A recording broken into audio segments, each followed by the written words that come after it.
ಭಾವತರ್ಗಿಲ ನಮಸ್ಕಾರಗಳು.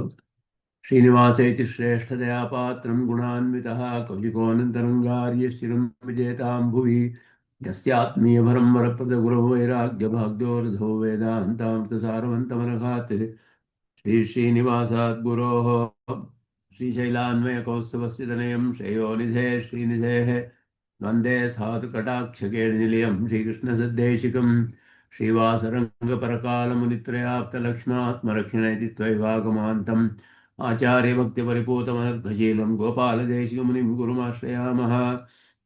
नारायणाख्येतिराजपदाब्जभृङ्गश्रीवासयोगिगुरुणार्पितभारमीके भक्त्यादिपूर्णवरदारिकृपात्तचिह्नं श्रीश्रीनिवासमुनिवर्यमहं प्रपद्ये। श्रीनारायणयोगीन्द्रवरदारिकृपाश्रयं रङ्गेशपादविनुतं श्रीनिवासमुनिं भजे। नव्यरङ्गयतीन्द्राङ्घ्रिपङ्कजभ्रमरायितं नव्यमङ्गलभूषं श्रीवरदारिगुरुं भजे। श्रीमान् वेङ्कटनाथार्य कवितार्क्य केसरी वेदान्ताचार्यवर्यो मे सन्निधत्तां सदा हृदि। यो नित्यमच्युतपदाम्बुजयुग्मरुक्मं व्यामोहतस्तरितराणि तृणाय मेने अस्मद्गुरोर्भगवतोऽस्यदेकसिन्धो रामानुजस्य चरणौ शरणं प्रपद्ये। विगाहे यामुनं तीर्थं साधुवृन्दावने स्थितं निरस्तजिह्मगस्पर्शेऽत्र कृष्णकृतादरः नाथेन मुनिनाथेन भवेयं नाथवानहं यस्य नैकमिकं तत्त्वं हस्तामलकथाङ्गतं यस्य सारस्वतस्रोतोऽवकुलामोदवासितं श्रुतीनां विश्रमायालं शठारिं तमुपास्महे। वन्दे वैकुण्ठसेनान्यं देवं सूत्रवतीसकं यद्वेत्र शिखरस्पन्दे विश्वमेतद्व्यवस्थितं सहधर्मचरीं शौरेः सम्मन्त्रितजगद्धितामनुग्रहमयीं वन्दे नित्यमज्ञातनिग्रहां कमप्याद्यं गुरुं वन्दे कमलागृहमेधिनं प्रवक्ता छन्दसां वक्ता पञ्चरात्रस्य स्वयं ज्ञानानन्दमयं देवं निर्मलस्फटिकाकृतिम् आधारं सर्वविद्यानां हयग्रीवमुपास्महे।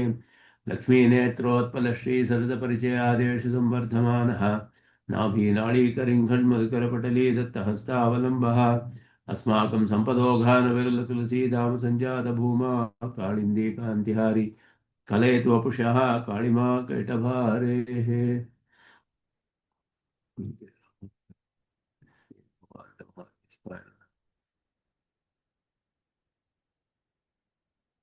ನೈಯಾಯಿಕರ ಈಶ್ವರಾನುಮಾನಗಳನ್ನು ಈಶ್ವರನನ್ನ ಸಾಧಿಸಲು ಅವರು ಹೇಳುವಂತಹ ಅನುಮಾನಗಳಲ್ಲಿರುವ ಅತ್ಯಂತ ಸೂಕ್ಷ್ಮವಾದ ವಿಷಯಗಳನ್ನೆಲ್ಲ ಪರೀಕ್ಷೆ ಮಾಡಿ ಸ್ವಾಮಿ ದೇಶಿಕನಲ್ಲಿ ಕವಿತಾರ್ಕಿಕ ಸಿಂಹರು ಅಂತ ಹೇಳೋ ಹಾಗೆ ತರ್ಕದಲ್ಲಿ ಅವರಿಗೆ ಅತ್ಯಂತ ಕುಶಲತೆ, ಬಹಳ ಸೂಕ್ಷ್ಮವಾಗಿ ತರ್ಕಗಳನ್ನೆಲ್ಲ ಅನುಮಾನಗಳನ್ನು ಪರೀಕ್ಷೆ ಮಾಡಿ ಇಲ್ಲಿ ಹೇಗೆ ಯಾವ ಯಾವ ರೂಪವಾದ ದೋಷಗಳಿದೆ ಅವರು ಮಾಡುವ ಅನುಮಾನಗಳಲ್ಲಿ ಅಂತ ಹೇಳಿ ಅದನ್ನು ಈಶ್ವರನ ವಿಷಯದಲ್ಲಿ ಹೇಗೆ ಸಾಧಿಸಕ್ಕಾಗೋದಿಲ್ಲ ಅನ್ನೋದರಲ್ಲಿ ಮೊದಲು ಈಶ್ವರನ ಸರ್ವಜ್ಞತ್ವವನ್ನು ಸ್ಥಾಪಿಸಕ್ಕಾಗೋದಿಲ್ಲ ಅನುಮಾನದಿಂದ. ಈಶ್ವರನು ಅಕರ್ಮವಶ್ಯನು ಅನ್ನೋದು ಸಾಧಿಸಕ್ಕಾಗೋದಿಲ್ಲ. ಈಶ್ವರನು ವೇದವನ್ನು ಸೃಷ್ಟಿ ಮಾಡಿದ ಅನ್ನೋದು ಕೂಡ ರಚನೆ ಮಾಡಿದ ಅನ್ನೋದು ಸಾಧಿಸಕ್ಕಾಗೋದಿಲ್ಲ. ಇದೆಲ್ಲ ಒಂದೊಂದಾಗಿ ನಿರಾಕರಣೆ ಮಾಡಿ ಈಗ ಸಾಮಾನ್ಯವಾಗಿ ಅವರು ಹೇಳುವ ಲಕ್ಷಣಗಳನ್ನು ಇಟ್ಟುಕೊಂಡು ವಿಚಾರ ಮಾಡ್ತಾರೆ. ಕಾರ್ಯ ಕರ್ಮ ಕಾರಣ ಭಾವದಲ್ಲಿ ಅವರು ಹೇಳುವ ಲಕ್ಷಣಗಳನ್ನು ಇಟ್ಟುಕೊಂಡು ಅದರಲ್ಲಿಯೇ ಹೇಗೆ ಈ ಲಕ್ಷಣಗಳನ್ನು ಇಟ್ಟುಕೊಂಡು ಈಶ್ವರನನ್ನು ನೀವು ಸಾಧಿಸಕ್ಕಾಗೋದಿಲ್ಲ ಅನ್ನೋದನ್ನು ಆ ಕಾರ್ಯಕಾರಣ ಭಾವದ ಲಕ್ಷಣ ಅವರು ಹೇಳೋದು ಮತ್ತು ಹೇತ್ವಾಭಾಸಗಳು ಇದೆಲ್ಲ ಎಲ್ಲರೂ ಒಪ್ಕೊಳ್ತಾರೆ. ಅದೆಲ್ಲ ಬಹಳ ಪ್ರಧಾನವಾಗಿ ಎಲ್ಲರಿಗೂ ಬೇಕಾದ ವಿಷಯವೇ. ಆದರೆ ಅದಕ್ಕೆ ಪ್ರಯೋಗ ಮಾಡುವಾಗ ಅದಕ್ಕೆ ಒಂದು ಪರಿಮಿತಿ ಇದೆ. ಹೇಗೆ ಪ್ರಯೋಗ ಮಾಡಬೇಕು, ಎಲ್ಲಿ ಪ್ರಯೋಗ ಮಾಡೋದು ಅನ್ನೋದರಲ್ಲಿ ಅತೀಂದ್ರಿಯವಾದ ವಿಷಯಗಳಲ್ಲಿ ಅನುಮಾನಕ್ಕೆ ಸ್ಥಾನವಿಲ್ಲ ಅನ್ನೋದು ಒಂದು ಮುಖ್ಯವಾದ ವಿಷಯ. ಅನುಮಾನ ಮಾಡಿದ್ರೂ ಕೂಡ ಬೇರೆ ಒಂದು ಪ್ರಮಾಣದಿಂದ ತಿಳಿದ ವಿಷಯವನ್ನು ದೃಢಪಡಿಸ್ಕೋದಕ್ಕೋಸ್ಕರ ಅನುಮಾನವನ್ನು ಪ್ರಯೋಗ ಮಾಡ್ಬೋದು. ಅತೀಂದ್ರಿಯವಾದ ವಿಷಯಗಳಲ್ಲಿ ಹೇಗೆ ಮಾಡೋದು ಅಂದರೆ ಪ್ರಧಾನ ಪ್ರಮಾಣ ಆಗೋದಿಲ್ಲ, ಅದು ಅನುಪ್ರಮಾಣ ಆಗ್ಬೋದು. ಯಾವ ಶಬ್ದ ಪ್ರಮಾಣಕ್ಕೆ ಅನುಸರಿಸಿ ಅದನ್ನು ಪುಷ್ಟಿಗೊಳಿಸೋದಕ್ಕೆ ಶಬ್ದದಿಂದ ನಮಗೆ ತಿಳಿಯುವ ವೇದದಿಂದ ತಿಳಿಯುವ ಅರ್ಥಗಳನ್ನು ದೃಢಪಡಿಸ್ಕೊಳ್ಳೋದಕ್ಕೋಸ್ಕರ ಅನುಮಾನಗಳನ್ನು ಪ್ರಯೋಗ ಮಾಡೋದು ಬಹಳ ಅವಶ್ಯಕ. ಅದು ಯಾರು ತಪ್ಪಿಸೋಕ್ಕಾಗೋದಿಲ್ಲ. ಯಾಕೆಂದರೆ ಅದು ತುಂಬ ಮುಖ್ಯವಾದದ್ದು. ಅನುಮಾನಗಳನ್ನು ಪ್ರಯೋಗಿಸಿ ಶಬ್ದಕ್ಕೆ ಶಾಸ್ತ್ರ ವಿಷಯಗಳನ್ನು ಅದಕ್ಕೆ ಅನುಗುಣವಾಗಿ ಸ್ಥಾಪನೆ ಮಾಡೋಕ್ಕೆ ಎಲ್ಲರೂ ಪ್ರಯೋಗ ಮಾಡ್ತಾರೆ. ಎಲ್ಲ ಶಾಸ್ತ್ರಕಾರರು ಹಿಂದಿನ ಭಾರತ ದರ್ಶನದಲ್ಲಿರುವ, ನಮ್ಮ ಭಾರತ ಸಂಸ್ಕೃತಿಯಲ್ಲಿರುವ ಎಲ್ಲ ಗ್ರಂಥಗಳು, ಅನೇಕ ಗ್ರಂಥಗಳು ಸೂತ್ರ ರೂಪದಲ್ಲಿಯೇ ಇದೆ. ಸೂತ್ರಗಳೆಲ್ಲ ಅನುಮಾನದ ಒಂದು ಭಾವದಲ್ಲಿಯೇ ಇದೆ ಎಲ್ಲವೂ ಕೂಡ. ನೈಯಾಯಿಕರು ಹೇಳುವ ಅನುಮಾನ, ಪಕ್ಷ, ಸಾಧ್ಯ, ಹೇತು ಇವುಗಳನ್ನು ಇಟ್ಕೊಂಡೇ ಸೂತ್ರವನ್ನು ರಚನೆ ಮಾಡ್ತಾರೆ. ಆದ್ದರಿಂದ ಅದು ತುಂಬ ಪ್ರಧಾನವಾದದ್ದು ಅನ್ನೋದ್ರಲ್ಲಿ ಸಂದೇಹವಿಲ್ಲ. ಆದರೆ ಅನುಮಾನಕ್ಕೆ ಪ್ರಧಾನವಾದ ಸ್ಥಾನ ಎಲ್ಲಿ ಬರುತ್ತೆ ಅನ್ನೋದು ಮುಖ್ಯ. ಅತೀಂದ್ರಿಯ ವಿಷಯದಲ್ಲಿ ಅನುಮಾನವೇ ಶಾಸ್ತ್ರಕ್ಕಿಂತಲೂ ಬಲವಾದ ಪ್ರಮಾಣ ಅನ್ನೋದು ಒಪ್ಕೊಳ್ಳೋಕ್ಕಾಗೋದಿಲ್ಲ. ಆದ್ದರಿಂದಲೇ ಇಷ್ಟೆಲ್ಲ ನಿರಾಕರಣೆ ಮಾಡ್ತಿರೋದು. ಇಲ್ಲದೆ ಹೋದರೆ ನ್ಯಾಯ ದರ್ಶನವನ್ನು ಪೂರ್ಣವಾಗಿ ನಿರಾಕರಣೆ ಮಾಡೋದಿಲ್ಲ ನಾವು. ಸ್ವಾಮಿ ದೇಶಿಕನ್ ಹೇಳ್ತಾರೆ, ಪರಮತ ಭಂಗ ಅನ್ನುವ ಅವರ ಗ್ರಂಥ, ಪರಮತ ಭಂಗದಲ್ಲಿ ಬೇಕಾದಷ್ಟು ಒಂದು 22 ದರ್ಶನಗಳನ್ನು, ಬೇರೆ ಬೇರೆ ಮತಗಳನ್ನೆಲ್ಲ ಪರೀಕ್ಷೆ ಮಾಡಿ ಎಲ್ಲವನ್ನು ಅದರಲ್ಲಿರೋ ದೋಷವನ್ನೆಲ್ಲ ಹೇಳ್ತಾರೆ. ನ್ಯಾಯ ದರ್ಶನದಲ್ಲಿ ಹೇಳುವಾಗ ನ್ಯಾಯ ದರ್ಶನವನ್ನು ಪೂರ್ಣವಾಗಿ ನಾವು ನಿರಾಕರಣೆ ಮಾಡೋದಿಲ್ಲ ಅಂತ ಹೇಳ್ತಾರೆ. ಯಾಕೆ ಅಂದರೆ ಅವರ ಅನುಮಾನ ಮೊದಲಾದ ವಿಷಯಗಳು, ಲಕ್ಷಣ ಪರಿಷ್ಕಾರ, ಲಕ್ಷಣಗಳನ್ನು ಹೇಗೆ ಹೇಳಬೇಕು, ಕಾರ್ಯಕಾರಣ ಭಾವಕ್ಕೆ ಲಕ್ಷಣ ಹೇಳೋದು, ಇದೆಲ್ಲವೂ ಕೂಡ ಎಲ್ಲರಿಗೂ ಬಹಳ ಪ್ರಧಾನವಾದದ್ದು. ಅದನ್ನೆಲ್ಲ ಒಪ್ಕೊಳ್ತೀವಿ ನಾವು. ನ್ಯಾಯ ವಿಸ್ತಾರವೂ ಕೂಡ ಒಂದು ಚತುರ್ದಶ ವಿದ್ಯಾಸ್ಥಾನಗಳಲ್ಲಿ ಒಂದು ಅಂತ ಹೇಳಲ್ಪಟ್ಟಿದೆ.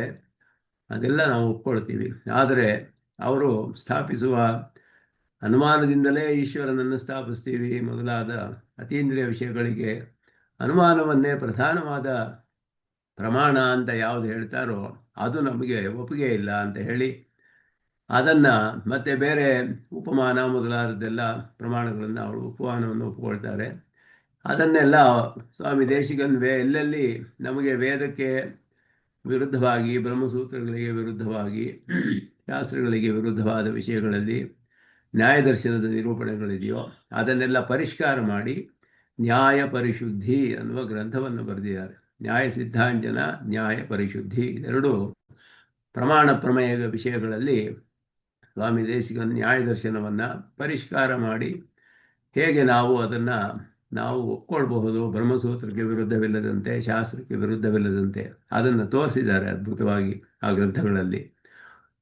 ಅದರಿಂದ ಇಲ್ಲಿ ಕೆಲವು ಸಾಮಾನ್ಯವಾದ, ಇದೆಲ್ಲ ಸ್ವಲ್ಪ ಆಳವಾದ ವಿಷಯಗಳು, ನ್ಯಾಯ ದರ್ಶನದ ವಿಷಯದಲ್ಲಿ ಆಳವಾದ ಆಲೋಚನೆ ಮಾಡಿ ಸ್ವಾಮಿ ದೇಶಿಕನ್ ಹೇಳುವಂತಹ ವಿಷಯಗಳು ಬಹಳ ಸುಲಭವಾಗಿರೋ ಹಾಗೆ ಕಾಣುತ್ತೆ.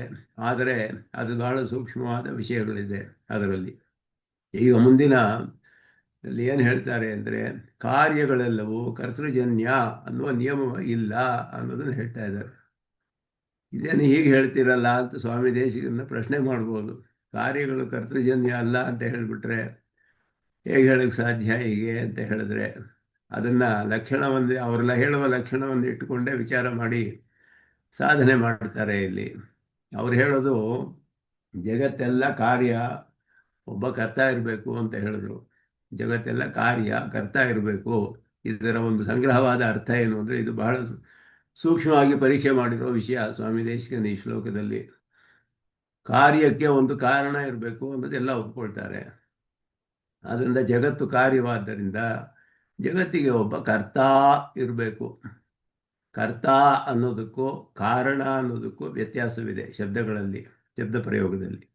ಕಾರ್ಯಕ್ಕೆ ಕಾರಣವಿರಬೇಕು ಅನ್ನೋದು ಸರಿ, ಕಾರ್ಯಕ್ಕೆ ಕರ್ತ ಇರಬೇಕು ಅನ್ನೋದು ಬೇರೆ. ಕಾರ್ಯಕ್ಕೆ ಕಾರಣ ಇರಬೇಕು ಅನ್ನೋದು ಸಾಮಾನ್ಯವಾದ ಒಂದು ಸ್ಟೇಟ್ಮೆಂಟ್, ಜನರಲ್ ಸ್ಟೇಟ್ಮೆಂಟು, ಕಾಸ್ ಎಫೆಕ್ಟ್ ಅಂತ.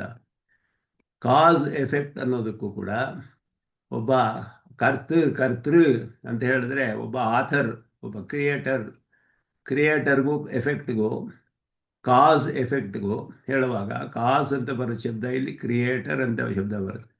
ಕಾರಣ ಅನ್ನುವುದು ಸಾಮಾನ್ಯ ಶಬ್ದ, ಕರ್ತ ಅನ್ನುವುದು ವಿಶೇಷವಾದ ಶಬ್ದ. ಕಾರಣಗಳಲ್ಲಿ ಒಂದು ವಿಶೇಷವಾದದ್ದು ಕರ್ತ ಅಂತ ಹೇಳೋದು, ಕರ್ತೃ ಅಂತ ಹೇಳೋದು. ಕಾರಣ ಅನ್ನೋದು ಸಾಮಾನ್ಯವಾದ ಶಬ್ದ. ಆದ್ದರಿಂದ ನೀವು ಹೇಳ್ತಾರೆ, ನೀವು ನೈಯಾಯಿಕರು, ನೀವು ಹೇಳುವ ನ್ಯಾಯದಲ್ಲಿ ಕಾರ್ಯಕ್ಕೆ ಕಾರಣ ಇದೆ ಅನ್ನೋದು ಒಪ್ಕೊಳ್ಬೇಕು, ಎಲ್ಲರೂ ಒಪ್ಕೊಳ್ಳೇಬೇಕು. ಕಾರಣ ಇಲ್ಲದೆ ಕಾರ್ಯ ಇರೋಕ್ಕಾಗೋದಿಲ್ಲ. ಕಾರ್ಯ ಇದ್ದರೆ ಕಾರಣ ಇರಲೇಬೇಕು. ಆದರೆ ಆ ಕಾರಣವು ಕರ್ತಾವೇ ಆಗಿರಬೇಕು ಅಂತ ಯಾಕೆ ಹೇಳ್ತೀರಾ? ಹೇಗೆ ಹೇಳಕ್ ಸಾಧ್ಯ? ನೀವು ವಿಶೇಷವನ್ನ ಸಾಮಾನ್ಯವನ್ನ ಸೇರ್ಸಕ್ಕಾಗೋದಿಲ್ಲ, ಮಿಶ್ರಣ ಮಾಡಿ ಹೇಳಕ್ಕಾಗೋದಿಲ್ಲ, ಜನರಲ್ ಸ್ಟೇಟ್ಮೆಂಟ್ ಹೇಳಕ್ಕಾಗಲ್ಲ. ಹಾಗೆ ಕಾರ್ಯ ಕಾರಣ ಇದೆ ಅಂತ ಹೇಳಿಬೇಕಾದ್ರೆ ಕರ್ತಾನೇ ಇರಬೇಕು ಅಂತ ಹೇಗೆ ಹೇಳ್ತೀರಾ? ಇದು ಪ್ರಶ್ನೆ ಇಲ್ಲಿ. ಯಾಕೆ ಅಂದರೆ ಕಾರ್ಯ ಸಾಮಾನ್ಯಕ್ಕೆ ಅದೃಷ್ಟ, ಈಶ್ವರ, ಕಾಲ, ಇದೆಲ್ಲ ಕಾರಣಗಳು ಅಂತ ಹೇಳಿದ್ರು. ಇದೆಲ್ಲ ವಿಶೇಷ ಕಾರಣಗಳು. ಅದೃಷ್ಟ ಅಂತ ಹೇಳೋದು ಯಾರು ನೋಡದೇ ಇರುವಂತಹದ್ದು. ಅದೃಷ್ಟ ಅದರ ವಿಷಯದಲ್ಲಿ ಪ್ರಶ್ನೆ ಮಾಡೋಕ್ಕಾಗೋದಿಲ್ಲ. ಅದೃಷ್ಟ ಹೇಗೆ ಕೆಲಸ ಮಾಡುತ್ತೆ, ಅದೃಷ್ಟ ಅನ್ನೋದು ಎಲ್ಲಿದೆ, ಇದೆಲ್ಲ ಯಾಕೆಂದ್ರೆ ದೃಷ್ಟವಲ್ಲ ಅದು. ದೃಷ್ಟವಲ್ಲದ ಯಾವುದೋ ಒಂದು ಕಾರಣವೂ ಇದೆ ಅದೃಷ್ಟ ಅನ್ನೋದು. ಅದು ಕೂಡ ಇದೆ ಎಲ್ಲ ಕಾರ್ಯಕ್ಕೂ. ಕಾರ್ಯ ಸಾಮಾನ್ಯಕ್ಕೆ ಕಾರಣ ಅಂತ ಹೇಳ್ತಾರೆ ಅದನ್ನ. ಅದೃಷ್ಟವು ಸಾಕು, ಮಿಕ್ಕಿದ್ದೆಲ್ಲ ಯಾಕೆ ಒಪ್ಕೊಳ್ಬೇಕು ಅಂತ ನಾವು ಪ್ರಶ್ನೆ ಮಾಡಿದ್ರೆ ಉತ್ತರ ಹೇಳಕ್ಕಾಗೋದಿಲ್ಲ. ಕಾರಣ ಇರಲಿ ಪರವಾಗಿಲ್ಲ, ಕಾರ್ಯಕ್ಕೆ ಒಂದು ಕಾರಣ ಇದೆ ಅಂತ ಒಪ್ಕೊಳ್ತೀವಿ ನಾವು. ಆ ಕಾರಣ ಯಾವ ರೂಪದಲ್ಲಿದೆ ಅನ್ನೋದು ಹೇಗೆ ಊಹೆ ಮಾಡೋಕ್ಕೆ ಸಾಧ್ಯ? ಆ ವಿಷಯವನ್ನೇ ಇಲ್ಲಿ ವಿಚಾರ ಮಾಡ್ತಾರೆ. ಇದು ಬಹಳ ಸೂಕ್ಷ್ಮವಾಗಿ ಪರೀಕ್ಷೆ ಮಾಡಿ ಹೇಳಿರುವಂತಹ ವಿಷಯ ಇಲ್ಲಿ ಸ್ವಾಮಿ ದೇಶಿಕರು. ಕಾರ್ಯಂ ಸ್ಯಾತ್ ಕರ್ತೃಭಾವೇಪಿ, ಕರ್ತ ಇಲ್ಲದೆ ಹೋದ್ರೂ ಕಾರ್ಯ ಆಗಬಹುದು. ಅವಧಿಭಿ ಇತರೈಹಿ ಕಾಲವತ್ ಸಹಿ ಅಸಿದ್ಧ. ಇದಕ್ಕೆ ಉದಾಹರಣೆ ಎಲ್ಲಾದರೂ ಇದೆಯೋ ಅಂತ ಹೇಳಿದ್ರೆ ನಿಮ್ಮ ಸಿದ್ಧಾಂತದಲ್ಲೇ ಇದೆ ಅಂತ ತೋರಿಸ್ತಾರೆ ಸ್ವಾಮಿ ದೇಶಿಕನ್. ನಿಮ್ಮ ಸಿದ್ಧಾಂತದಲ್ಲೇ ಇದೆ ಇದಕ್ಕೆ ಉದಾಹರಣೆ ಅಂತ ಹೇಳ್ಬಿಟ್ಟು. ಯಾಕೆ ಅಂತ ಹೇಳಿದ್ರೆ ಅವರು ಒಂದು ಪದಾರ್ಥ ಸೃಷ್ಟಿಯಾಗಕ್ಕೆ ಮೊದಲು ಅದು ಇತ್ತಾ ಇಲ್ಲವೇ ಅಂದರೆ ಅದರ ಅಭಾವ ಅನ್ನೋದು ಇತ್ತು ಅಂತ ಹೇಳ್ತಾರೆ. ಘಟ ಸೃಷ್ಟಿಯಾಗಕ್ಕೆ ಮೊದಲು ಘಟಾಭಾವ ಅನ್ನೋದು ಇತ್ತು. ಘಟ ಒಡೆದು ಹೋದರೆ ಅದರ ಪ್ರಧ್ವಂಸಭಾವ ಅನ್ನೋದು ಉಂಟಾಗುತ್ತೆ. ಅದು ಎಂದೆಂದಿಗೂ ಇರುತ್ತೆ. ಆ ಒಡೆದ ಘಟವನ್ನು ಮತ್ತೆ ಅದೇ ಹಾಗೆ ಒಡೆಯೋಕ್ಕಾಗೋದಿಲ್ಲ. ಒಡೆದ ಘಟವು ಮತ್ತೆ ಅದೇ ರೀತಿ ಒಡೆಯೋಕ್ಕಾಗೋದಿಲ್ಲ. ಘಟ ಇರಕ್ಕೆ ಮೊದಲು, ಉಂಟಾಗಕ್ಕೆ ಮೊದಲು ಇತ್ತೆ ಅಂತ ಹೇಳಿದ್ರೆ ಅದರ ಅಭಾವ ಅನ್ನೋದು ಇತ್ತು ಅಂತ ಒಪ್ಕೊಳ್ಬೇಕು. ಆದ್ದರಿಂದ ಇದನ್ನ ಒಪ್ಕೊಳ್ತಾರೆ. ಅದನ್ನ ಎರಡನ್ನು, ಈ ಪ್ರಧ್ವಂಸಾಭಾವ ಅನ್ನೋದು ಒಂದು ಪದಾರ್ಥ ನಾಶವಾದ ಮೇಲೆ ಅದರ ಪ್ರಧ್ವಂಸಾಭಾವ ಉತ್ಪನ್ನವಾಗುತ್ತೆ. ಆ ಪ್ರಧ್ವಂಸಾಭಾವಕ್ಕೆ ಏನು ಕಾರಣ ಅನ್ನೋದು ಹೇಳೋದಿಲ್ಲ. ಅದಕ್ಕೇನು ಕಾರಣ ಅಂದರೆ ಘಟನಾಶವೇ ಕಾರಣ ಅಷ್ಟೇ. ಅದಕ್ಕೆ ಉಪಾದಾನ ಸಮವಾಯಿ ಕಾರಣ, ನಿಮಿತ್ತ ಕಾರಣ ಏನೂ ಇಲ್ಲ ಪ್ರಧ್ವಂಸಭಾವಕ್ಕೆ. ಆದರೆ ಅದು ಉತ್ಪನ್ನವಾಗುತ್ತೆ, ಎಂದೆಂದೂ ಇರುತ್ತೆ. ಇದಕ್ಕೇನು ಕಾರಣ ಅಂತ ಹೇಳಿದ್ರೆ ಘಟ ಎಷ್ಟು ದಿನ ಇರುತ್ತೋ ಆ ಘಟದ ಕಡೆಯ ಗಳಿಗೆ ಇದೆಯಲ್ಲ ನಾಶವಾಗೋಕ್ಕೆ, ಅದೇ ಅದಕ್ಕೆ ಕಾರಣ ಅಷ್ಟೇ. ಮನುಷ್ಯ ಮರಣವಾದರೆ ಇನ್ನೊಂದು ಜನ್ಮ ಬರುತ್ತೆ. ಆ ಜನ್ಮ ಇನ್ನೊಂದು ಶರೀರ ತಗೊಳ್ಳೋಕೆ ಏನು ಕಾರಣ ಅಂದರೆ ಈ ಶರೀರ ನಾಶ ಆಗೋದೇ ಕಾರಣ ಅಷ್ಟೇ. ಅದಕ್ಕೆ ಬೇರೆ ಕಾರಣ ಇದೆಯೇ? ಈ ರೀತಿ ಹೇಳೋ ಹಾಗೆ. ಘಟ ನಾಶವಾದರೆ ಘಟದ ಪ್ರಧ್ವಂಸ ಭಾವ ಉಂಟಾಗುತ್ತೆ. ಪ್ರಧ್ವಂಸ ಭಾವಕ್ಕೆ ಏನು ಕಾರಣ? ಏನೂ ಇಲ್ಲ. ಅದರ ಅವಧಿ, ಘಟದ ಅವಧಿ ಎಷ್ಟಿದೆಯೋ, ಅದರ ಲೈಫು ಎಷ್ಟಿದೆಯೋ ಅದೇ ಕಾರಣ ಅಷ್ಟೇ ಅಂತ ಹೇಳ್ತಾರೆ. ಅದನ್ನು ಇಟ್ಕೊಂಡು ಇಲ್ಲಿ ವಾದ ಸ್ವಾಮಿ ದೇಶಿಕನ ಪ್ರಯತ್ನ ಇಲ್ಲಿ ಹೇಳ್ತಾ ಇದ್ದಾರೆ. ಅದಕ್ಕೆ ಅರ್ಥ ಅಂದರೆ ಇಲ್ಲದೆ ಹೋದ್ರೂ ನಡೀಬಹುದು, ಅವಧಿಯೇ ಸಾಕಲ್ಲ, ಅದರಿಂದಲೇ ನಡೆಯುತ್ತೆ, ಕಾರ್ಯಗಳು ಉತ್ಪನ್ನವಾಗಬಹುದು. ಹೀಗೆ ಯಾಕೆ ಹೇಳಬಾರ್ದು ಅಂದರೆ ಹೇಗೆ ಪ್ರಶ್ನೆ ಮಾಡಿದ್ರೆ ಉತ್ತರ ಹೇಳೋದು ಕಷ್ಟ ಇದಕ್ಕೆಲ್ಲ ಅವರು. ಆದ್ದರಿಂದ ಇಲ್ಲಿ ಅದನ್ನು ವಿಚಾರ ಮಾಡ್ತಾ ಇದ್ದಾರೆ. ಎಲ್ಲ ಕಾರ್ಯಕ್ಕೂ ಕರ್ತ ಇರಲೇಬೇಕು ಅನ್ನೋ ನಿಯಮ ಇಲ್ಲ ಅಂತ ಇಲ್ಲಿ ಉಕ್ತ ಅನುಮಾನ ಅಪ್ರಯೋಜಕ. ನೀವು ಹೇಳೋ ಲೋಕವೆಲ್ಲ ಜಗತ್ ಕಾರ್ಯಂ ಸಕರ್ತೃಕಂ ಅಂತ ಹೇಳಿದ್ರೆ ಕಾರ್ಯತ್ವಾತ್ ಅಂತ ಅಲ್ಲಿ ಹೇಳೋದು ಅನುಮಾನ. ಅವರು ಜಗತ್ ಸಕರ್ತೃಕಂ ಕಾರ್ಯತ್ವಾತ್ ಘಟವತ್ ಅಂತ ಹೇಳೋದು. ಜಗತ್ತು ಒಂದು ಕಾರ್ಯವಾದ್ದರಿಂದ ಸಕರ್ತೃಕ, ಕರ್ತ ಇರಬೇಕು ಅದಕ್ಕೆ, ಘಟದಂತೆ ಹೇಳಿದ್ರೆ ಹೇಳಬೇಕಾಗಿಲ್ಲ ನೀವು. ಕರ್ತ ಇಲ್ಲದೇನೆ ಕಾರ್ಯ ಆಗಬಹುದು ಅಂತ ನಾವು ಒಂದು ವಾದ ಹೇಳಿದ್ರೆ ಅದಕ್ಕೆ ಅವರು ಉತ್ತರ ಕೊಡೋಕ್ಕಾಗೋದಿಲ್ಲ. ಅದನ್ನೇ ಇಲ್ಲಿ ಮಾಡ್ತಾ ಇದ್ದಾರೆ. ಇಲ್ಲಿ ಕರ್ತೃಭಾವೇಪಿ ಇತರೈಹಿ ಅವಧಿಭಿಹಿ ಕಾರ್ಯಂ ಸ್ಯಾತ್. ಕರ್ತಾನೇ ಬೇಕಾಗಿಲ್ಲ, ಬೇರೆ ಕಾರಣಗಳಿಂದಲೇ ಕಾರ್ಯ ಆಗಬಹುದು. ಪ್ರಳಯ ಆದರೆ ಸಾಕು, ಸೃಷ್ಟಿ ಆಗುತ್ತೆ, ಪ್ರಳಯವೇ ಕಾರಣ ಅಂತ ಹೇಳಿ ಈಶ್ವರ ಯಾಕೆ ಕಾರಣ ಆಗಬೇಕು ಅಂತ ಇಲ್ಲಿ ಪ್ರಶ್ನೆ ಮಾಡಿದ್ರೆ ಅದಕ್ಕೆ ಅನುಮಾನದಿಂದಲೇ ಇದೆಲ್ಲ ಸಾಧಿಸ್ತೀವಿ ಅಂತ ಹೇಳಿದ್ರೆ ಬಹಳ ಕಷ್ಟ ಹೇಳೋದು. ಅದರಿಂದ ಕಾರ್ಯದ ಪೂರ್ವಾವಧಿ ಅನ್ನೋದೇ ಇದು. ಬೌದ್ಧರು ಹೀಗೆ ಹೇಳ್ತಾರೆ, ಪೂರ್ವಾವಧಿಯೇ ಕಾರಣ. ಅವರಿಗೆ ಕಾರ್ಯಕಾರಣ ಸಂಬಂಧವೇ ಇಲ್ಲ. ಅವರಿಗೆ ಒಂದೊಂದು ಕ್ಷಣದಲ್ಲೂ ಎಲ್ಲವೂ ಪೂರ್ಣವಾಗಿ ನಾಶವಾಗಿ ಪೂರ್ಣವಾಗಿ ಉತ್ಪನ್ನವಾಗ್ತಾ ಇದೆ. ಆ ಕ್ಷಣ ಆಯಿತು ಅಂದರೆ ಮುಂದಿನ ಕ್ಷಣದಲ್ಲಿ ಈ ಪದಾರ್ಥ ಪೂರ್ತಿ ಮುಗಿದು ಹೋಗುತ್ತೆ, ನಾಶವಾಗಿಬಿಡುತ್ತೆ. ಇನ್ನೊಂದು ಕ್ಷಣಕ್ಕೆ ಉತ್ಪನ್ನವಾಗುತ್ತೆ ಹೊಸದಾಗಿ. ಪ್ರತಿ ಕ್ಷಣವೂ ಎಲ್ಲ ಪದಾರ್ಥಗಳು ನಾಶವಾಗ್ತಿದೆ, ಉತ್ಪನ್ನವಾಗ್ತಿದೆ. ಸರ್ವಂ ಕ್ಷಣಿಕಂ ಸರ್ವಂ ಕ್ಷಣಿಕಂ ಅನ್ನೋದು ಅವರ ಒಂದು ಮಂತ್ರ. ಆದ್ದರಿಂದ ಅವರು ಕಾರ್ಯಕಾರಣ ಭಾವದಲ್ಲಿ ಸಂಬಂಧ ಇಲ್ಲ ಅಂತ ಹೇಳಿದ್ರು. ಏನು ಕಾರ್ಯಕಾರಣ ಅಂದರೆ ಒಂದು ಕ್ಷಣ ಮುಗಿದ್ರೆ ಇನ್ನೊಂದು ಕ್ಷಣಕ್ಕೆ ಬೇರೆ ಒಂದು ಉತ್ಪನ್ನವಾಗುತ್ತೆ ಅಷ್ಟೇ. ಅವಧಿ ಅನ್ನೋದು ಪ್ರಧ್ವಂಸ ಭಾವವು ಹಾಗೆ ಅಂತ ಹೇಳಿದ್ರು ಇವರು. ಪೂರ್ವಾವಧಿಯೇ ಕಾರಣ.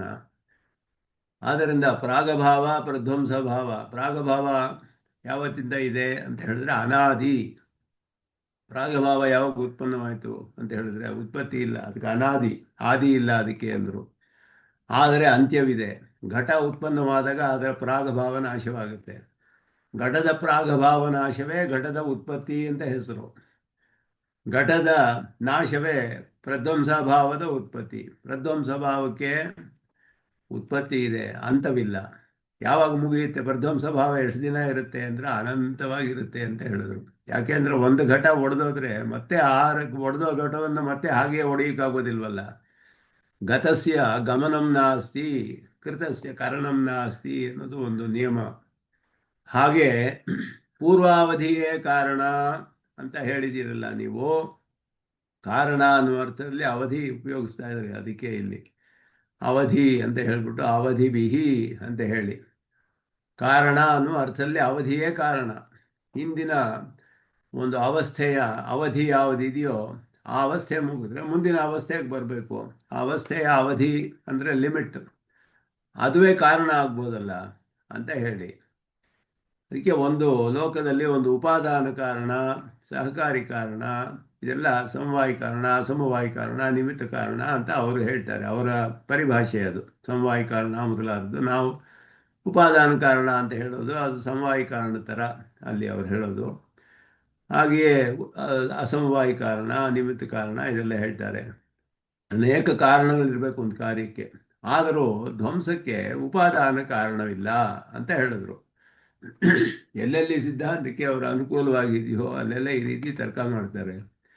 ಅದಕ್ಕೆ ಧ್ವಂಸಕ್ಕೆ ಕಾರಣ ಉಪಾದಾನ ಕಾರಣ ಹೇಳೋಕ್ಕಾಗೋದಿಲ್ಲ. ಘಟ ಹೊಡೆದ್ರೆ ಘಟ ಧ್ವಂಸ ಆಗುತ್ತೆ, ಧ್ವಂಸಭಾವ ಪೂರ್ವ.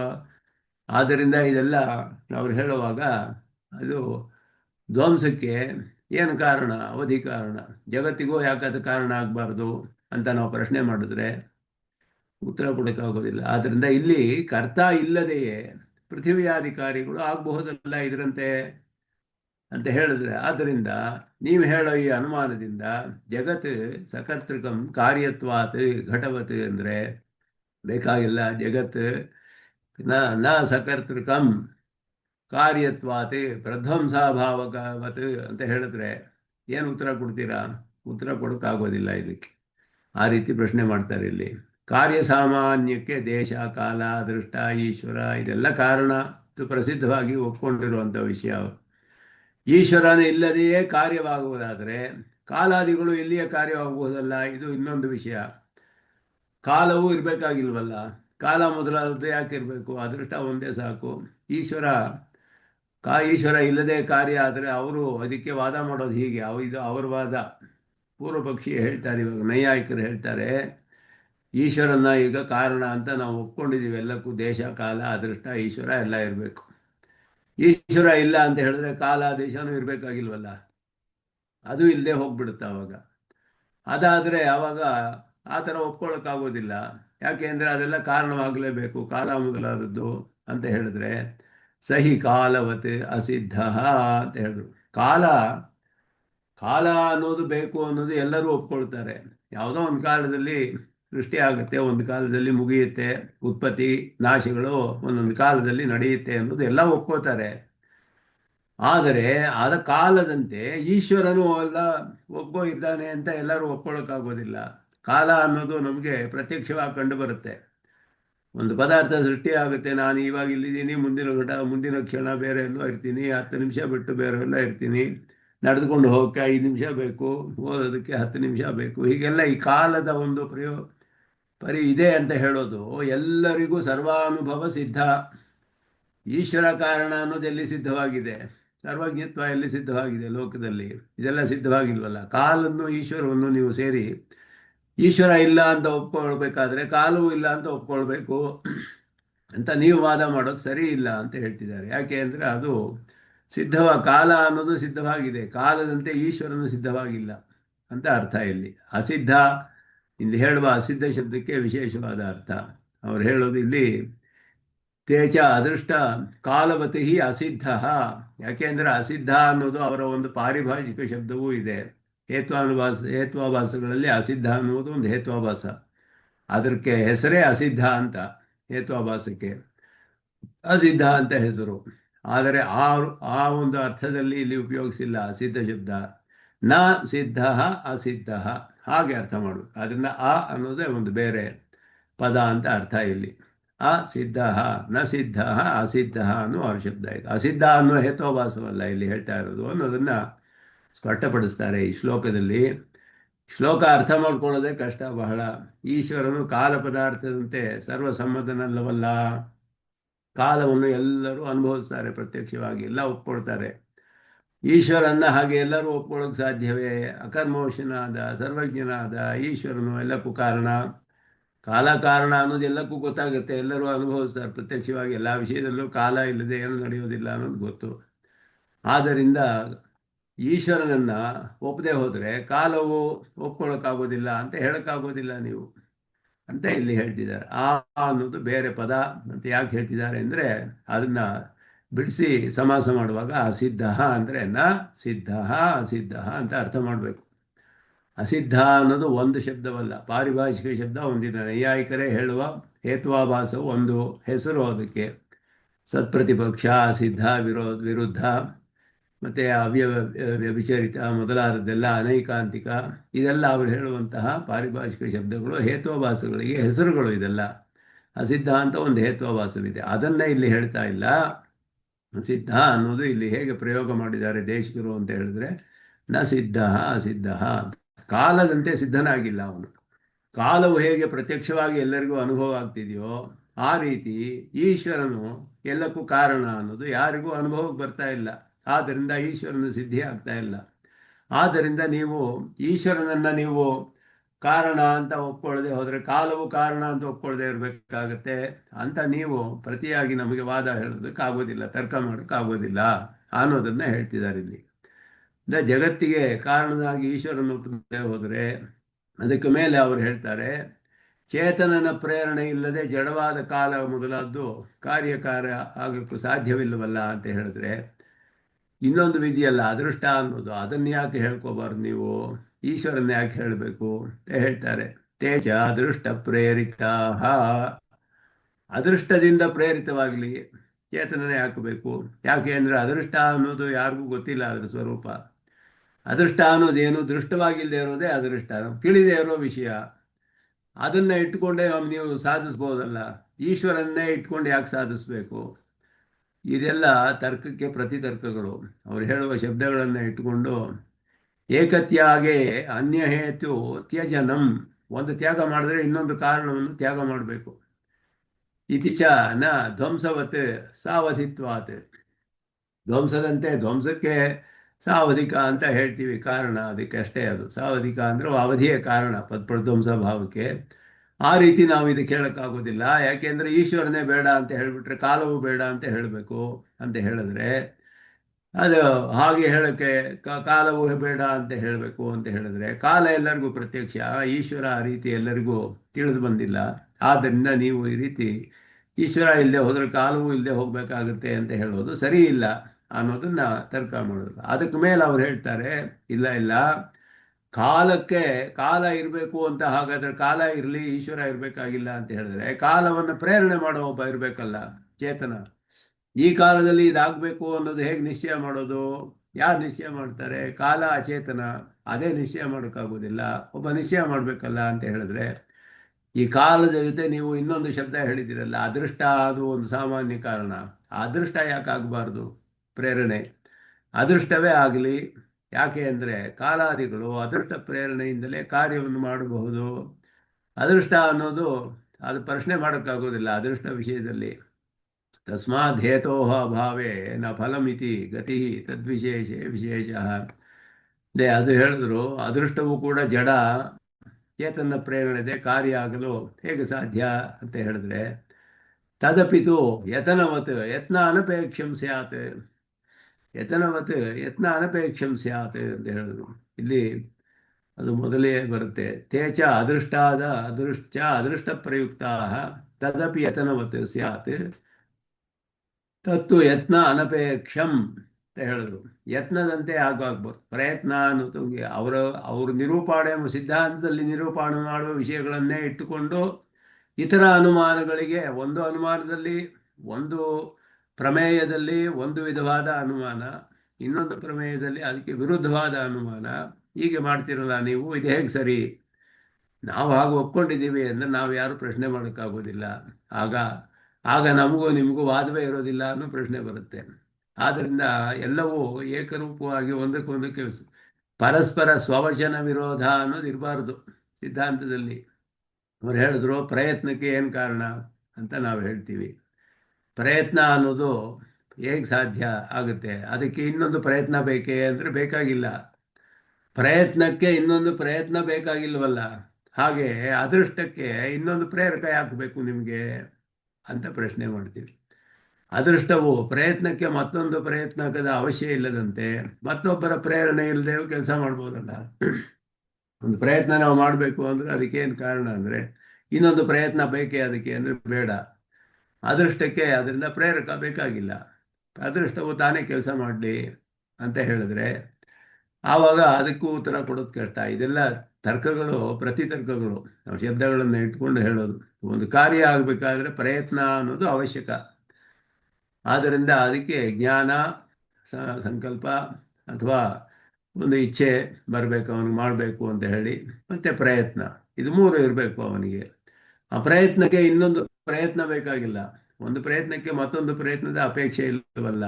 ಹಾಗೆ ಅದೃಷ್ಟವೂ ಸಹ ಚೇತನನ ಪ್ರಯತ್ನದ ಅಪೇಕ್ಷೆ ಇಲ್ಲದೆ ಕಾರ್ಯಕಾರಿ ಆಗಬಹುದು. ಆದ್ದರಿಂದ ಅದೃಷ್ಟ ಪ್ರೇರಣೆಗೆ ಈಶ್ವರ ಒಪ್ಕೊಳ್ಬೇಕು ಅನ್ನೋ ನಿಯಮ ಇಲ್ಲ ಅಂತ ಹೇಳಿದ್ರೆ ಇದು ಹೇಳೋದು ಕಷ್ಟ. ಅವರು ಅದಕ್ಕೆ ಉತ್ತರ ಕೊಡೋಕ್ಕಾಗೋದಿಲ್ಲ. ಒಂದೊಂದಾಗಿ ಹೀಗೆ ಕೈ ಬಿಟ್ಟರೆ ನೀವು ಕಾರಣ ಇಲ್ಲದೇನೆ ಕಾರ್ಯ ಆಗ್ಬೋದು ಅಂತ ಆಗ್ಬಿಡುತ್ತೆ ಅಂತ ಹೇಳಿದ್ರು. ಹೀಗೆ ನೈಯಾಯಿಕರು ಹೇಳ್ತಾರೆ, ಏಕತ್ಯಾಗೆ ಅನ್ಯ ಹೇತು ತ್ಯಜನ ಮಿತಿ. ಒಂದೊಂದೇ ಕಾರ್ಯ ಬಿಡ್ತಾ ಇದ್ರೆ ಅವಾಗ ಕಾರಣನೂ ಇಲ್ಲದೆ ಕಾರ್ಯ ಆಗಬೇಕಾಗುತ್ತಲ್ಲ, ಅದು ಹೇಗೆ ಸಾಧ್ಯ? ನಮಗೆ ಹೇಳ್ತಾರೆ, ನೀವು ಸತ್ಕಾರ್ಯವಾದಿಗಳು ತಾನೆ, ಕಾರ್ಯ ಕಾರಣದಲ್ಲಿರಬೇಕು ಅಂತ ತಾನೇ ಒಪ್ಕೊಂಡಿದ್ದೀರ. ಕಾರಣ ಇಲ್ಲದೆ ಕಾರ್ಯ ಆಗಕ್ಕಾಗೋದಿಲ್ಲ. ಅದು ಎಲ್ಲರೂ ಒಪ್ಕೊಳ್ಳೋ ವಿಷಯ. ಯಾಕೆಂದರೆ ಧ್ವಂಸವತ್ ಸಾವಧಿತ್ವ ಏಕತ್ಯಾಗೆ ಅನ್ಯ ಹೇತು ತ್ಯಜನ ಮಿತಿ ಚ ನ ಅಂತ ಹೇಳಿದ್ರೆ ಧ್ವಂಸ ಕಾರ್ಯವಾದರು. ಹಾಗೆ ಹೇಳಿದ್ರೆ ನೀವು ಬೇರೆ ಕಾರಣವೇ ಇಲ್ಲದೆ ಕಾರ್ಯ ಆಗಬೇಕು ಅಂದರೆ ಆಗಲಿ, ಪರವಾಗಿಲ್ಲ, ನೀವೇ ಒಪ್ಕೊಂಡಿದ್ದೀರಾ ಅದನ್ನು ಅಂತಾರೆ ಸ್ವಾಮಿ ದೇಶಿಕನು. ಎಲ್ಲ ಒಪ್ಕೊಂಡಿದ್ದೀರಾ ಅಂದರೆ ಧ್ವಂಸವತ್ ಪ್ರಧ್ವಂಸಾಭಾವದಲ್ಲಿ ಕಾರಣವೇ ಇಲ್ವಲ್ಲ. ಅದಕ್ಕೆ ಹಿಂದಿನ ಅವಸ್ಥೆಯ ಅವಧಿಯೇ ಧ್ವಂಸಕ್ಕೆ ಕಾರಣ ಅಂತ ಹೇಳಿದ್ರು.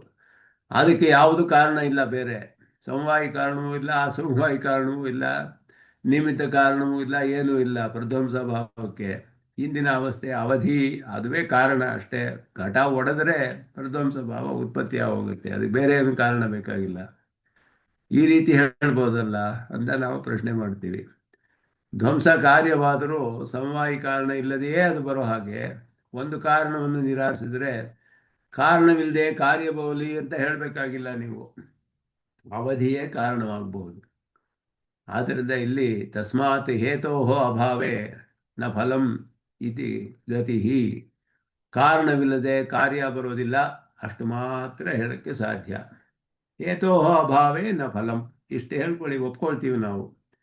ಹೇತೋ ಅಭಾವೇ ಫಲಂ ನ, ಕಾರಣವಿಲ್ಲದೆ ಕಾರ್ಯ ಇಲ್ಲ. ಹೇತು ಅಂದರೆ ಕಾರಣ, ಫಲ ಅಂದರೆ ಕಾರ್ಯ. ಆದರೂ ಕಾರಣವಿಲ್ಲದೆ ಕಾರ್ಯ ಅನ್ನೋದು ಒಪ್ಕೊಳ್ತೀವಿ ನಾವು. ಇದೆರಡು ಸಾಮಾನ್ಯವಾದ ಶಬ್ದಗಳು. ಕಾರಣ ಅನ್ನೋದು ಸಾಮಾನ್ಯ ಶಬ್ದ, ಕಾರಣದಲ್ಲಿ ವಿಶೇಷವಾದ ಶಬ್ದಗಳು ಸಹಕಾರಿ ಕಾರಣ, ನಿಮಿತ್ತ ಕಾರಣ, ಅದು ಅಸಮವಾಯಿ ಕಾರಣ ಮೊದಲಾದದ್ದೆಲ್ಲ ಉಪಾದಾನ ಕಾರಣ, ಇದೆಲ್ಲ ವಿಶೇಷವಾದ ಕಾರಣಗಳು.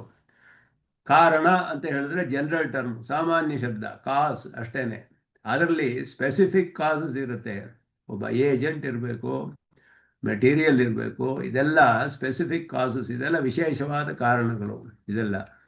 ಆದ್ದರಿಂದ ವಿಶೇಷವನ್ನು ಸಾಮಾನ್ಯವನ್ನು ಮಿಶ್ರ ಮಾಡೋಕ್ಕಾಗೋದಿಲ್ಲ ನ್ಯಾಯದಲ್ಲಿ. ಸಾಮಾನ್ಯವನ್ನು ಸಾಮಾನ್ಯ ಹೇಳ್ಬೋದು, ಕಾರಣವಿಲ್ಲದೆ ಹೋದ್ರೆ ಕಾರ್ಯ ಆಗಲ್ಲ ಅಂತ ಹೇಳಿ. ಆದರೆ ಕರ್ತ ಇಲ್ಲದೆ ಕಾರ್ಯ ಆಗಲ್ಲ ಅಂತ ಹೇಳಿದ್ರೆ ಕರ್ತ ಅನ್ನೋದು ವಿಶೇಷ ಕಾರಣ, ಕಾರ್ಯ ಅನ್ನೋದು ಸಾಮಾನ್ಯವಾದದ್ದು. ವಿಶೇಷವನ್ನು ಸಾಮಾನ್ಯವನ್ನು ನೀವು ಸೇರಿಸ್ಬಿಡ್ತಾ ಇದ್ದೀರಾ, ಮಿಕ್ಸ್ ಮಾಡ್ತಾ ಇದ್ದೀರಾ, ಅದು ಮಾಡೋಕ್ಕಾಗೋದಿಲ್ಲ. ನಿಮ್ಮ ಸಿದ್ಧಾಂತದಲ್ಲಿ ಅದು ತಪ್ಪಾಗುತ್ತೆ ಅಂತ. ತದ್ವಿಶೇಷೇ ತದ್ವಿಶೇಷ, ವಿಶೇಷವಾದ ಕಾರ್ಯ ಇದ್ದರೆ ವಿಶೇಷವಾದ ಕಾರ್ಯ ಆಗಬೇಕು. ಆಯಾ ಕಾರ್ಯದ ವಿಶೇಷಗಳಿಗೆ ತಕ್ಕದ ಉಪದಂತೆ ಆಯಾ ಕಾರಣ ವಿಶೇಷಗಳನ್ನು ಹೇಳಬೇಕು. ಅದಕ್ಕೆ ಉದಾಹರಣೆ ಬಹಳ ಅದ್ಭುತವಾಗಿ ಕೊಡ್ತಾರೆ ಇಲ್ಲಿ ಸ್ವಾಮಿ ಇವರು. ಕೊತ್ತಮಂಗಲಂ ಸ್ವಾಮಿಗಳು ಕೂಡ ನ್ಯಾಯದರ್ಶನದಲ್ಲಿ ಬಹಳ ನಿಷ್ಣಾತರು. ಅವರು ಬಹಳ ಅದರಿಂದಲೇ ತತ್ವಮುಕ್ತ ಕಲಾಪಕ್ಕೆ ವ್ಯಾಖ್ಯಾನ ಮಾಡಬೇಕು ಅಂದರೆ ಅಸಾಧಾರಣ ಪ್ರತಿಭೆ ಇರಬೇಕು, ನಡೆಯೋದ್ರ ಮಾಡೋಕ್ಕಾಗೋದಿಲ್ಲ. ಅದ್ಭುತವಾಗಿ ಒಂದು ಪೇಜಿನಲ್ಲಿ ಒಂದು ಶ್ಲೋಕದ ಅರ್ಥವನ್ನು ಸಂಗ್ರಹವಾಗಿ ವಿವರಿಸಿ ಹೇಳಬೇಕು ಅಂದರೆ ಅಸಾಧಾರಣವಾದ ಕಾರ್ಯ ಮಾಡಿರೋದು. ಅದು ಅದ್ಭುತವಾಗಿ ವಿಚಾರ ಮಾಡ್ತಾರೆ. ಇದೆಲ್ಲ ದೇಶಿಕರ ಶ್ಲೋಕಗಳನ್ನು ಅರ್ಥ ಮಾಡಿಕೊಂಡು ವ್ಯಾಖ್ಯಾನ ಮಾಡೋದು ಬಹಳ ದೊಡ್ಡ ಕೆಲಸ. ಇಲ್ಲಿ ಹೇಳ್ತಾರೆ, ಕಾರ್ಯ ವಿಶೇಷಗಳಿಗೆ ಕಾರಣ ವಿಶೇಷಗಳನ್ನು ಅದಕ್ಕೆ ತಕ್ಕ ರೂಪದಲ್ಲಿ ಹೇಳಬೇಕು. ಆದ್ದರಿಂದ ಕಾರ್ಯಕಾರಣ ಶಬ್ದಗಳು ಸಾಮಾನ್ಯ ವಾಚಕ, ಜನರಲ್ ಟರ್ಮ್ಸ್. ಕಾರ್ಯ ಕಾರಣ ಜನರಲ್ ಟರ್ಮ್ಸ್. ಘಟಪಟಾದಿಗಳು ಕಾರ್ಯ ವಿಶೇಷಗಳು. ಮಣ್ಣು ದಾರ ಮೊದಲಾದ ಕಾರಣ ವಿಶೇಷಗಳು. ಕಾರಣದಲ್ಲಿ ಸ್ಪೆಸಿಫಿಕ್ ಕಾಸಸ್ ಇರುತ್ತೆ, ಸ್ಪೆಸಿಫಿಕ್ ಎಫೆಕ್ಟ್ಸ್ ಇರುತ್ತೆ. ಆ ವಿಶೇಷವಾದ ಕಾರ್ಯ, ವಿಶೇಷವಾದ ಕಾರಣ. ಕಾರಣ ಅನ್ನೋದು ಜನರಲ್ ಟರ್ಮ್, ಕಾರ್ಯ ಅನ್ನೋದು ಜನರಲ್ ಟರ್ಮ್, ಸಾಮಾನ್ಯ ಶಬ್ದಗಳು. ಅದರಲ್ಲಿ ಕಾರಣ ಅಂತ ಹೇಳಬೇಕಾದ್ರೆ ಉಪಾದಾನ ಕಾರಣ ಅಂತ ಹೇಳಿದ್ರೆ ಅದೊಂದು ವಿಶೇಷವಾದ, ಅದರಲ್ಲಿಯೂ ಮಣ್ಣು ಅಂತ ಹೇಳಿದ್ರೆ ವಿಶೇಷವಾದ ಕಾರಣ. ಘಟ ಅನ್ನೋದು ವಿಶೇಷವಾದ ಕಾರ್ಯ.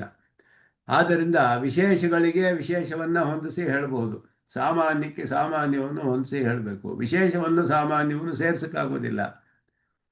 ಹೇಗೆ ಅಂದರೆ ಮಣ್ಣಿಲ್ಲದೆ ಹೋದರೆ ಕಾರ್ಯವೇ ಆಗೋದಿಲ್ಲ ಅಂತ ಹೇಳೋಕ್ಕಾಗೋದಿಲ್ಲ, ಮಣ್ಣಿಲ್ಲದೆ ಹೋದರೆ ಘಟವಾಗೋದಿಲ್ಲ ಅಂತ ಹೇಳ್ಬೋದು. ಮಣ್ಣು ವಿಶೇಷವಾದ ಕಾರಣ, ಘಟವು ವಿಶೇಷವಾದ ಕಾರ್ಯ. ಘಟವು ಅನ್ನೋದು ಸ್ಪೆಸಿಫಿಕ್ ಎಫೆಕ್ಟು, ಮಣ್ಣು ಸ್ಪೆಸಿಫಿಕ್ ಕಾಸು.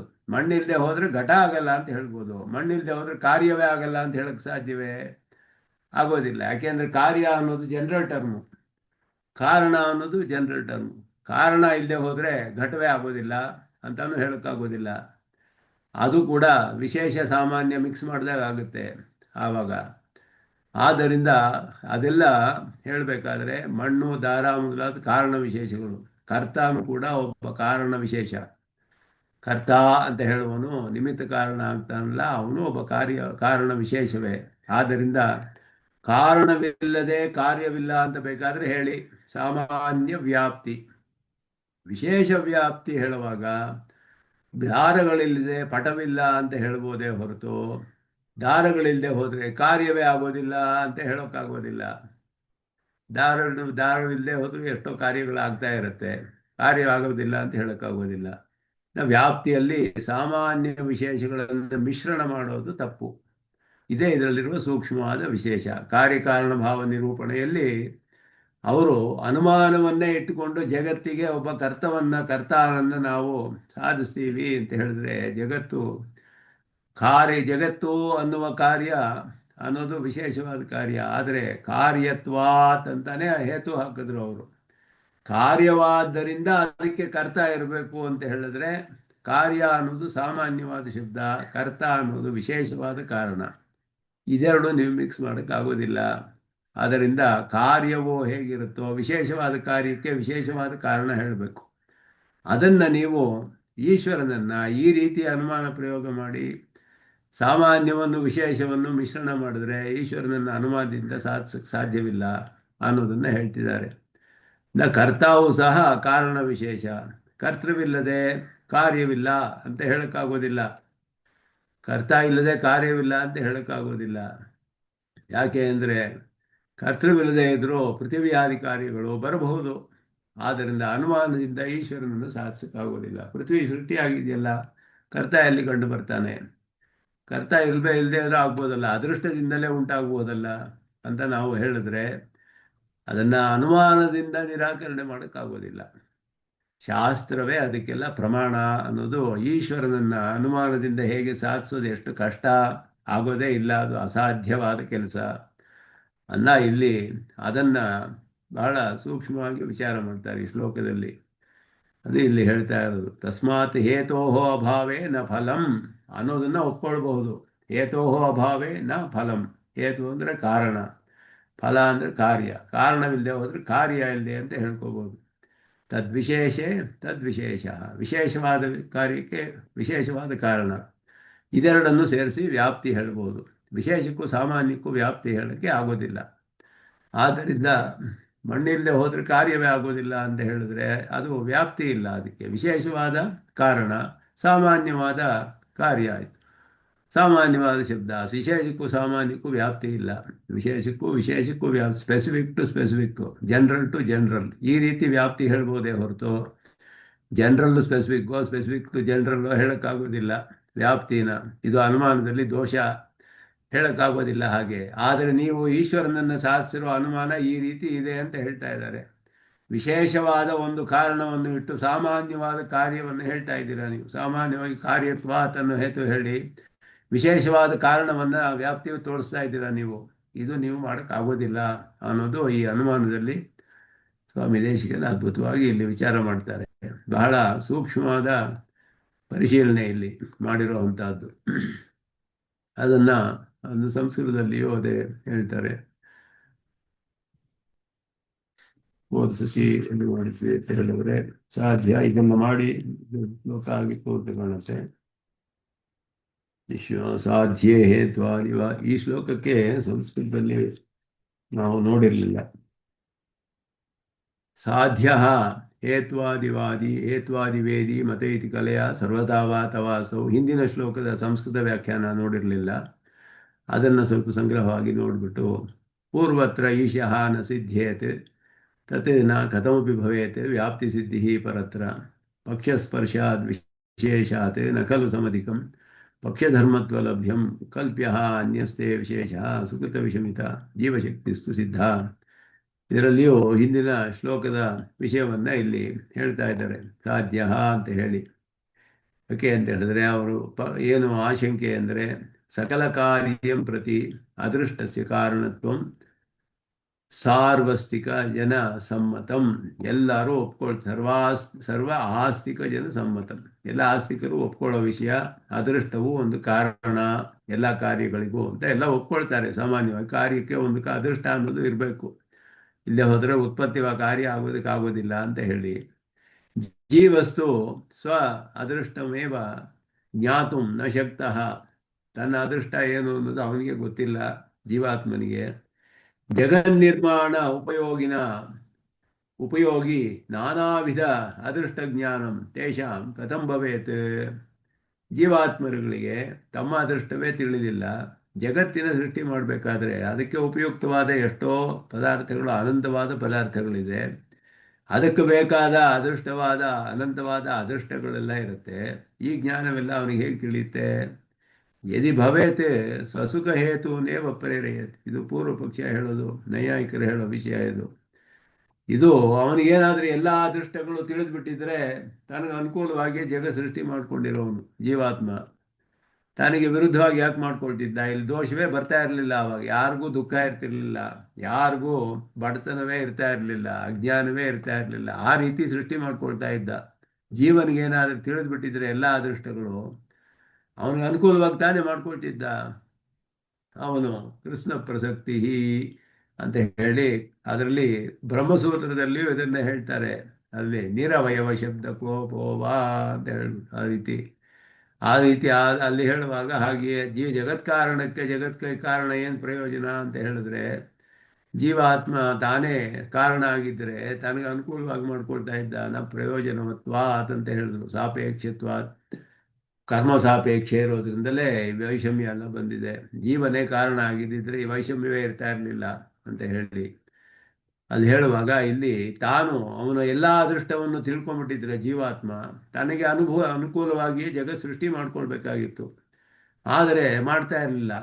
ದುಃಖ ಹೇತುವನ್ನು, ದುಃಖಕ್ಕೆ ಕಾರಣವಾದ ಯಾವುದನ್ನು ಸೃಷ್ಟಿ ಮಾಡ್ತಾ ಇರಲಿಲ್ಲ ಅವನು ಜಗತ್ತಿಗೆ. ಅವನ ಎಲ್ಲ ಅದೃಷ್ಟ ಜ್ಞಾನವೆಲ್ಲ ಇದ್ದುಬಿಟ್ಟಿದ್ರೆ ಜೀವಾತ್ಮನಿಗೆ ಒಂದೊಂದು ಕಾರ್ಯಕ್ಕೂ ಒಂದು ಅದೃಷ್ಟ ಬೇಕು, ಸಾಮಾನ್ಯ ಕಾರಣ.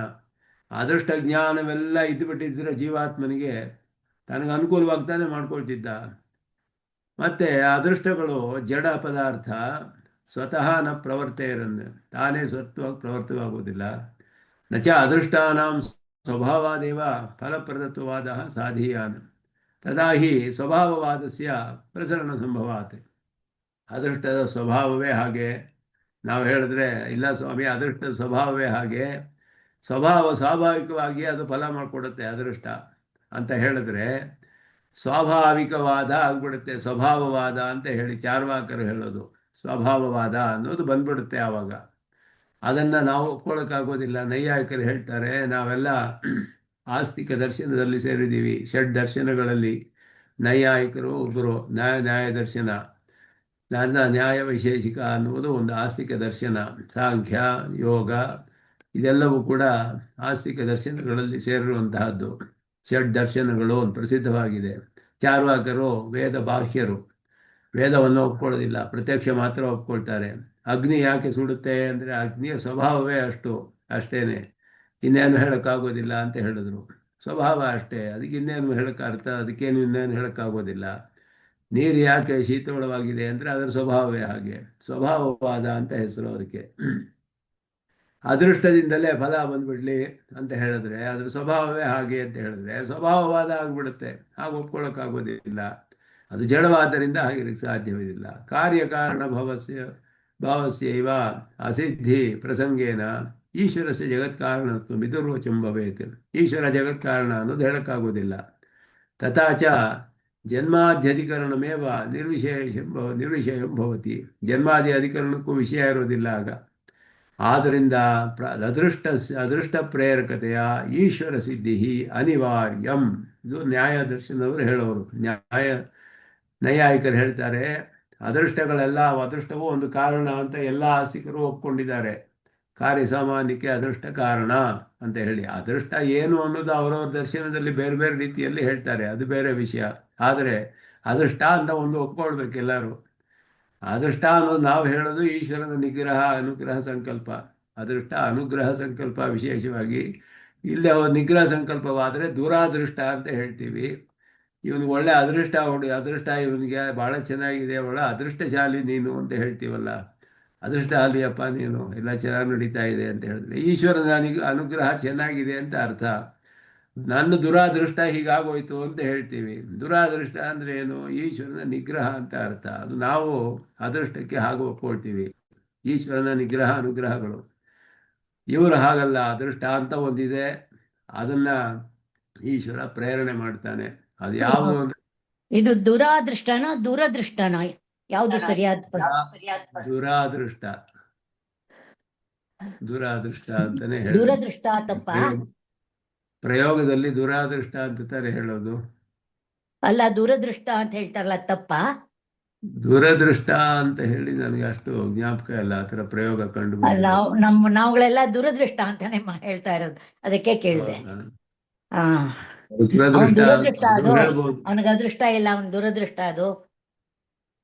ತಮಿಳ್ನಲ್ಲಿ ದುರದೃಷ್ಟ ಒಂದೇ, ಅವ್ನು ನೋಡಿದ್ರೆ ಅದೃಷ್ಟ ಸರಿ ಇಲ್ಲ, ದುರದೃಷ್ಟರು ಅಂತ சொல்றோம் ತಮಿಳ್ನು. ಹೇಳ್ಬೋದು, ದುರದೃಷ್ಟ ಅಂತಾನು ಹೇಳ್ಬೋದೇನೋ, ಗೊತ್ತಿಲ್ಲ. ನೋಡ್ಬೇಕು. ಅನ್ನೋದು ಇದು ಅದರಲ್ಲಿ ಉಪಸರ್ಗ. ದುರದೃಷ್ಟ ಅಂತಾನೆ ಬರುತ್ತೆ ಅಂತ ಕಾಣುತ್ತೆ. ಕನ್ಫರ್ಮ್ ಮಾಡ್ತೀನಿ ಅದು ನೋಡಿ ನಾನು. ದುರಾದೃಷ್ಟ ಅಂತಾನು ಪ್ರಯೋಗ ಇದೆ, ದುರದೃಷ್ಟ ಅಂತಾನೆ. ದುರು ಇದೆಲ್ಲ ಉಪಸರ್ಗಗಳು. ದುರದೃಷ್ಟ ಅಂತಾನೆ ಆಗ್ಬಹುದೇನೋ ಶಬ್ದ, ಗೊತ್ತಿಲ್ಲ. ನಾನು ಕನ್ಫರ್ಮ್ ಮಾಡ್ತೀನಿ ನೋಡಿ ಆಮೇಲೆ. ಆದ್ರಿಂದ ಅದೃಷ್ಟ ಪ್ರೇರಕತೆಯ ಏವ, ಆದ್ದರಿಂದ ಈಶ್ವರನ ಈ ಅದೃಷ್ಟ ಅನ್ನೋದು ಏನಿದೆಯೋ ನಾವು ಒಪ್ಕೊಂಡಿರೋದು, ಎಲ್ಲರೂ ಒಪ್ಕೊಂಡಿರೋ ವಿಷಯ. ಇದು ಅಚೇತನವಾದ್ದರಿಂದ ಇದು ಪ್ರೇರಣೆ ಮಾಡುವ ಈಶ್ವರನನ್ನು ಒಪ್ಕೊಳ್ಳೇಬೇಕು ಅಂತ ಇದು ಅನುಮಾನದಿಂದ ಸಿದ್ಧಿಸ್ತಾನೆ ಈಶ್ವರ ಅಂತ ನೈಯಾಯಿಕರು ಹೇಳ್ತಾರೆ. ಅದನ್ನು ಇಲ್ಲಿ ದೂಷಣೆ ಮಾಡ್ತಿದ್ದಾರೆ. ಸಾಧ್ಯ ಸಾಧ್ಯ ಹೇತ್ವಾದಿವೇದಿ ಮತೈಹ ಅಂತ ಹೇಳಿಬಿಟ್ಟು ಐಶ್ವರಾನುಮಾನದಲ್ಲಿ ನೀವು ಸಾಧ್ಯವಾಗುವಂತಹದ್ದು ಹೇತ್ವಾದಿವೇದಿ ಈಶ್ವರ ಅಸೌ ಕಲಯಾ ಹೇತ್ವಾದಿವೇದಿ ಉತ ಸರ್ವತಾ ತವ ಮತಃ. ಒಂದು ಭಾಗದಲ್ಲಿ ಅವನೆಲ್ಲ ತಿಳ್ಕೊಂಡಿದ್ದಾನೋ ಕಾರಣವೆಲ್ಲ ಇಲ್ಲ ಅಂದರೆ ಎಲ್ಲವನ್ನು ತಿಳ್ಕೊಂಡಿದ್ದಾನೋ, ಎಲ್ಲ ಪ್ರಕಾರದಿಂದಲೂ ಅವನು ಕಾರಣನಾಗ ಸಾಧ್ಯವೋ ಇಲ್ಲ ಕೆಲವು ಭಾಗ ಮಾತ್ರ ತಿಳ್ಕೊಂಡಿದ್ದಾನೋ ಅಂತ ಹೇಳಿದ್ರೆ, ಕೆಲವು ಭಾಗ ತಿಳ್ಕೊಂಡಿದ್ರೆ ಜಗತ್ತು ನಿರ್ಮಾಣ ಮಾಡೋಕ್ಕಾಗೋದಿಲ್ಲ. ಯಾವ್ಯಾವ ಪದಾರ್ಥ ಯಾರು ನಿರ್ಮಾಣ ಮಾಡ್ತಾರೋ ಅದ್ರ ವಿಷಯದಲ್ಲಿ ಎಲ್ಲ ತಿಳಿದಿರ್ಬೇಕು ಅವ್ರಿಗೆ. ಆದ್ದರಿಂದ ಕೆಲವು ಭಾಗ ತಿಳ್ಕೊಂಡಿದ್ದಾನೆ, ಕಲೆಯ ಅಂದರೆ ಪಾರ್ಟ್ ಅಂತ, ಒಂದು ಸ್ವಲ್ಪ ಭಾಗ ಅಂತ, ಅದು ಸಾಧಿಸೋಕ್ಕಾಗೋದಿಲ್ಲ. ಪೂರ್ಣವಾಗಿ ತಿಳ್ಕೊಂಡಿರ್ಬೇಕು. ಪೂರ್ವತ್ರ ಪ್ರಥಮ ಕಲ್ಪೆ ಈಶಃ ನ ಕಶ್ಚಿತ್ ಸಿದ್ಧ್ಯತೆ. ಸರ್ವಜ್ಞನೇ ಆಗಲ್ಲ ಅವನು, ಯಾಕೆ ಅಂದರೆ ಅವನಿಗೆ ಎಲ್ಲ ಪೂರ್ತಿ ತಿಳಿದಿಲ್ಲ. ಏಕದೇಶತಃ ಏವ ಹೇತ್ವಾದಿ ಜ್ಞಾನಸ್ಯ ಅಂಗೀಕಾರ. ಕೆಲವು ಭಾಗಗಳಲ್ಲಿ ತಿಳಿದಿದ್ದಾನೆ ಅನ್ನೋದು ಇದು ಒಪ್ಕೊಳ್ಳೋಕ್ಕಾಗೋದಿಲ್ಲ. ಈ ರೀತಿಯೂ ಕೆಲವು ವಾದಗಳಿದೆ. ಯಾಕೆ ಅಂದರೆ ಅವನು ಬರೀ ಸೃಷ್ಟಿಗೆ ಚತುರ್ಮುಖ ಬ್ರಹ್ಮ ಮಾತ್ರ ಸೃಷ್ಟಿಗೆ ಕಾರಣ, ಸ್ಥಿತಿಗೆ ಕಾರಣ ವಿಷ್ಣು, ಸಂಹಾರಕ್ಕೆ ರುದ್ರ ಅಂತ ಹೇಳಿದ್ರೆ ಏಕದೇಶ ಆಯ್ತಲ್ಲ ಅಲ್ಲಿ. ಆ ರೀತಿ ಅಲ್ಲ ಇಲ್ಲಿ. ಇವ್ರು ಹೇಳೋ ಸರ್ವಜ್ಞತ್ವ ಅಂದರೆ ಎಲ್ಲ ಈಶ್ವರ ಒಬ್ಬನ್ನು ಒಪ್ಕೊಳ್ಬೇಕು ಅಂತ ಹೇಳಿ ಜಗತ್ತಿಗೆ. ಭಾಗದಿಂದ ಅಲ್ಲ, ಕೆಲವು ಭಾಗ ಮಾತ್ರ ತಿಳಿದಿದ್ದಾನೆ ಅನ್ನೋದು ಅರ್ಥವಲ್ಲ, ಎಲ್ಲ ತಿಳಿದಿರಬೇಕು ಅಂತ ಹೇಳಿ. ಸರ್ವಜ್ಞ ಅನ್ನೋದು ಸ್ಥಾಪಿಸ್ತಾರವರು, ಸರ್ವಜ್ಞನಾದವನು. ಪರತ್ರ ಸರ್ವಜ್ಞನಾದರೆ ದ್ವಿತೀಯ ಕಲ್ಪೆ ಕಥಮಪಿ ವ್ಯಾಪ್ತಿ ಸಿದ್ಧಿ ನ ಭವೇತೆ. ವ್ಯಾಪ್ತಿ ಸಿದ್ಧಿ ಆಗೋದಿಲ್ಲ ನಿಮಗೆ. ಯಾಕೆ ಅಂದರೆ ಲೋಕದಲ್ಲಿ ಸರ್ವಜ್ಞಸ್ಯ ಕಸ್ಯಾಪಿ ಅದರ್ಶನ. ಇದು ಹಿಂದಿನ ಶ್ಲೋಕ, ಕನ್ನಡದಲ್ಲಿ ನೋಡಿದ್ವಿ, ಕನ್ನಡ ಭಾಷೆಯಲ್ಲಿ. ಆದ್ದರಿಂದ ಲೋಕದಲ್ಲಿ ವ್ಯಾಪ್ತಿ ಹೇಳಬೇಕಾದ್ರೆ ದೃಷ್ಟಾಂತಕ್ಕೂ ಮತ್ತು ದಾಷ್ಟಾಂತಿಕಕ್ಕೂ ವ್ಯಾಪ್ತಿ ಇರಬೇಕು. ಇಲ್ಲದೆ ಹೋದರೆ ಹೇಳೋಕ್ಕಾಗೋದಿಲ್ಲ. ಆದ್ದರಿಂದ ತಥಾಚ ಉಭಯಥಾಚ ದೋಷಾತ್ ನೇದಮನುಮಾನಂ ಈಶ್ವರ ಸಾಧಕಂ. ಆದ್ದರಿಂದ ಎರಡು ವಿಧದಲ್ಲಿಯೂ ಅರ್ಧಂಬರ್ಧ ತಿಳಿದಿದ್ರೆ ಜಗತ್ ಸೃಷ್ಟಿ ಮಾಡೋಕ್ಕಾಗೋದಿಲ್ಲ. ಪೂರ್ಣವಾಗಿ ತಿಳಿದಿದ್ದಾನೆ ಸರ್ವಜ್ಞ ಅಂತ ಹೇಳಿದ್ರೆ ನೀವು ಒಂದು ದೃಷ್ಟಾಂತ ಕೊಡೋಕ್ಕಾಗೋದಿಲ್ಲ. ದೃಷ್ಟಾಂತವಿಲ್ಲದೆ ಸಪಕ್ಷವೇ ಇಲ್ಲದೆ ನೀವು ಹೇಗೆ ಪಕ್ಷವನ್ನು ಸಾಧಿಸ್ತೀರಾ ನೀವು ಅಂತ ಪ್ರಶ್ನೆ ಬರುತ್ತೆ, ಹೇತ್ವಾಭಾಸವಾಗುತ್ತೆ ಆವಾಗ. ಆದ್ದರಿಂದ ಅದು ನೀವು ಹೇಳೋಕ್ಕಾಗೋದಿಲ್ಲ. ಕ್ಷಿತ್ಯಂಕುರಾಧಿಕಂ ಕರ್ತೃಜನ್ಯಂ ಇತ್ಯತ್ರ ಕರ್ತೃತ್ವ ನಾಮ ತದುಪಾದಾನಾದಿ ಗೋಚರ ಅಪರೋಕ್ಷ ಜ್ಞಾನ ಚಿಕೀರ್ಷ ಕೃತಿಮತ್ವಂ ಇತ್ಯುಚ್ಯತೆ ತೈಹಿ. ನೈಯಾಯಿಕರು ಹೇಳ್ತಾರೆ ಕ್ಷಿತಿ ಅಂಕುರಾಧಿಕಂ ಕರ್ತೃಜನ್ಯಂ ಅಂತ ಹೇಳಿದ್ರು. ಪೃಥ್ವಿ ಅಂಕುರ ಮೊದಲಾದದೆಲ್ಲ ಸೃಷ್ಟಿ ಆಗಬೇಕಾದ್ರೆ ಒಬ್ಬ ಕರ್ತೃತ್ವ ಇರಬೇಕು, ಕರ್ತ ಇರಬೇಕು. ಕರ್ತ ಅಂತ ಹೇಳಿದ್ರೇನೋ ಅದರ ಉಪಾದಾನ ಮೊದಲಾದ ಜ್ಞಾನವು ಪ್ರತ್ಯಕ್ಷವಾಗಿ ತಿಳಿದಿರ್ಬೇಕು ಅವನಿಗೆ. ಉಪಾದಾನಾದಿ ಗೋಚರ ಅಪರೋಕ್ಷ ಜ್ಞಾನ ಚಿಕೀರ್ಷ ಕೃತಿ ಮತ್ವಂ. ಅದರ ಜ್ಞಾನವೂ ಇರಬೇಕು, ಇದಕ್ಕೇನು ಮೆಟೀರಿಯಲ್ ಇದಕ್ಕೆ ಅನ್ನೋ ತಿಳಿದಿರ್ಬೇಕು ಅವನಿಗೆ. ಯಾವ ಪದಾರ್ಥದಿಂದ ಸೃಷ್ಟಿ ಮಾಡಬೇಕು, ಹೇಗೆ ಮಾಡಬೇಕು, ಇದೆಲ್ಲ ಅವನು ತಿಳಿದುಕೊಂಡು ಸೃಷ್ಟಿ ಮಾಡಬೇಕು ಅನ್ನೋ ಇಚ್ಛೆಯನ್ನು ಹೊಂದಿ ಅದಕ್ಕೆ ಪ್ರಯತ್ನ ಮಾಡಿ ಸೃಷ್ಟಿ ಮಾಡಬೇಕು. ಇದೆಲ್ಲ ಇರಬೇಕು. ಜ್ಞಾನ ಚಿಕೀರ್ಷ ಪ್ರಯತ್ನ ಎಲ್ಲವೂ ಇರಬೇಕು ಅವನಿಗೆ. ಅಪರೋಕ್ಷ ಜ್ಞಾನ ಅಂದರೆ ಸಾನುಭವ ಪರ್ಯಂತ ಜ್ಞಾನ, ಅನುಭವ ಪರ್ಯಂತವಾಗಿರಬೇಕು. ಸೃಷ್ಟಿ ಮಾಡಬೇಕಾದ್ರೆ, ಅನುಷ್ಠಾನದಲ್ಲಿ ಬರಬೇಕಾದ್ರೆ ಅನುಭವದಲ್ಲಿ ಇರಬೇಕು ಅವನಿಗೆ. ಸೃಷ್ಟಿ ಮಾಡಬೇಕಾದ್ರೆ ಬರೀ ಪುಸ್ತಕ ಜ್ಞಾನ ಇದ್ರೆ ಮಾಡೋಕ್ಕಾಗೋದಿಲ್ಲ, ಅನುಭವ ಪರ್ಯಂತವಾಗಿರಬೇಕು. ತತ್ತತ್ ಕಾರ್ಯಸ್ಯ ಉಪಾದಾನ ಕಾರಣಂ ಕಿಂ ಕಾನಿ ನಿಮಿತ್ತಾನಿ ಕಾರಣಾನಿ ಕಥಂ ಕರ್ತವ್ಯಂ ಇದೆಲ್ಲವೂ ಇತ್ಯಾದಿ ಸರ್ವ ವಿಷಯಕ ಅನುಭವ ಪರ್ಯಂತ ಜ್ಞಾನವಾನ್ ಇತಿ ಅರ್ಥ. ಇದೆಲ್ಲ ತಿಳಿದಿರುವವನೇ ಮಾಡೋಕ್ಕೆ ಸಾಧ್ಯ.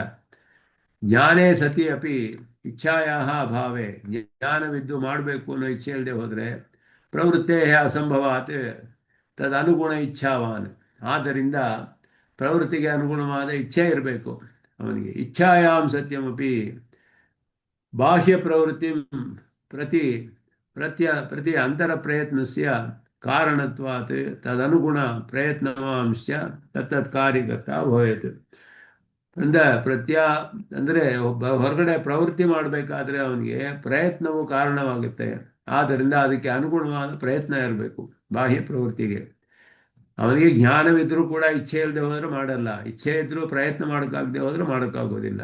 ಆದ್ದರಿಂದ ಅವನಿಗೆ ಪ್ರಯತ್ನವನ್ನು ಮಾಡಬೇಕು. ಅವನು ಇದೆಲ್ಲ ಇದ್ರೇ ಕಾರ್ಯವು ಉಂಟಾಗುತ್ತೆ. ಏತಾದೃಶ ಕರ್ಸಜನ್ಯತ್ವಮೇವ ಅತ್ರ ಸಾಧ್ಯಂ. ಈ ರೀತಿಯಾದ ಕರ್ತಾಯಿಂದ ಉಂಟಾಗಿದೆ ಜಗತ್ತು ಅನ್ನೋದನ್ನು ಸಾಧಿಸಬೇಕು ಇಲ್ಲಿ ಅವರು. ಇಂತಹ ಕರ್ತಾವನ್ನು ಸಾಧಿಸಬೇಕು ಅನುಮಾನದಿಂದ.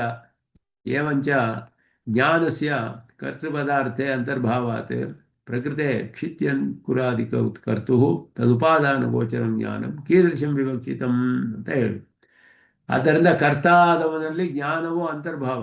ಜ್ಞಾನವಿರಬೇಕು, ಜ್ಞಾನ ಇರುವವನೇ ಕರ್ತ. ಚಿಕಿತ್ಸಾ ಇರುವವನು ಕರ್ತ, ಪ್ರಯತ್ನ ಮಾಡುವವನು ಕರ್ತ. ಇದು ಮೂರು ಕರ್ತನಲ್ಲಿ ಇರಬೇಕಾದದ್ದು ಅವಶ್ಯವಾಗಿ. ಇಲ್ಲದೆ ಹೋದ್ರೆ ಕಾರ್ಯ ಆಗುವುದಿಲ್ಲ.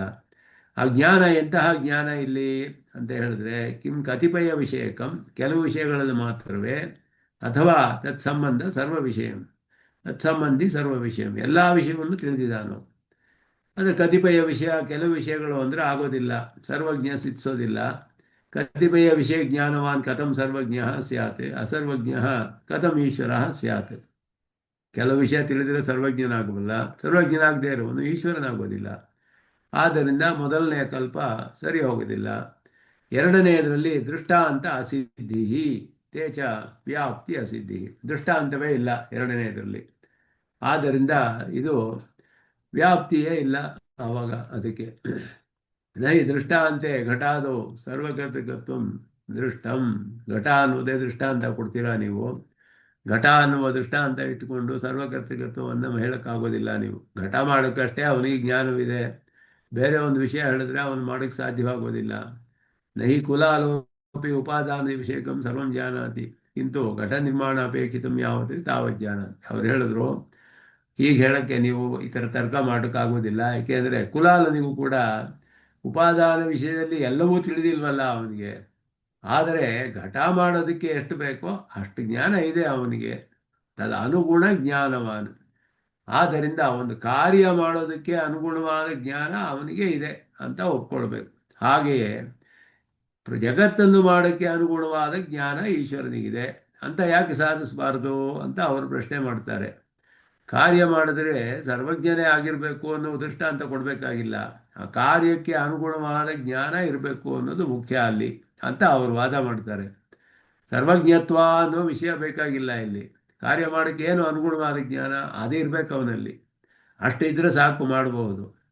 ಹಾಗೆಯೇ ಜಗತ್ತಿಗೆ ಅನುಗುಣವಾದ ಜ್ಞಾನವು ಅವನಿಗೆ ಒಬ್ಬ ಇರಬೇಕು ಅಂತ ಯಾಕೆ ಊಹೆ ಮಾಡಬಾರ್ದು ಅಂತ ಹೇಳಿ.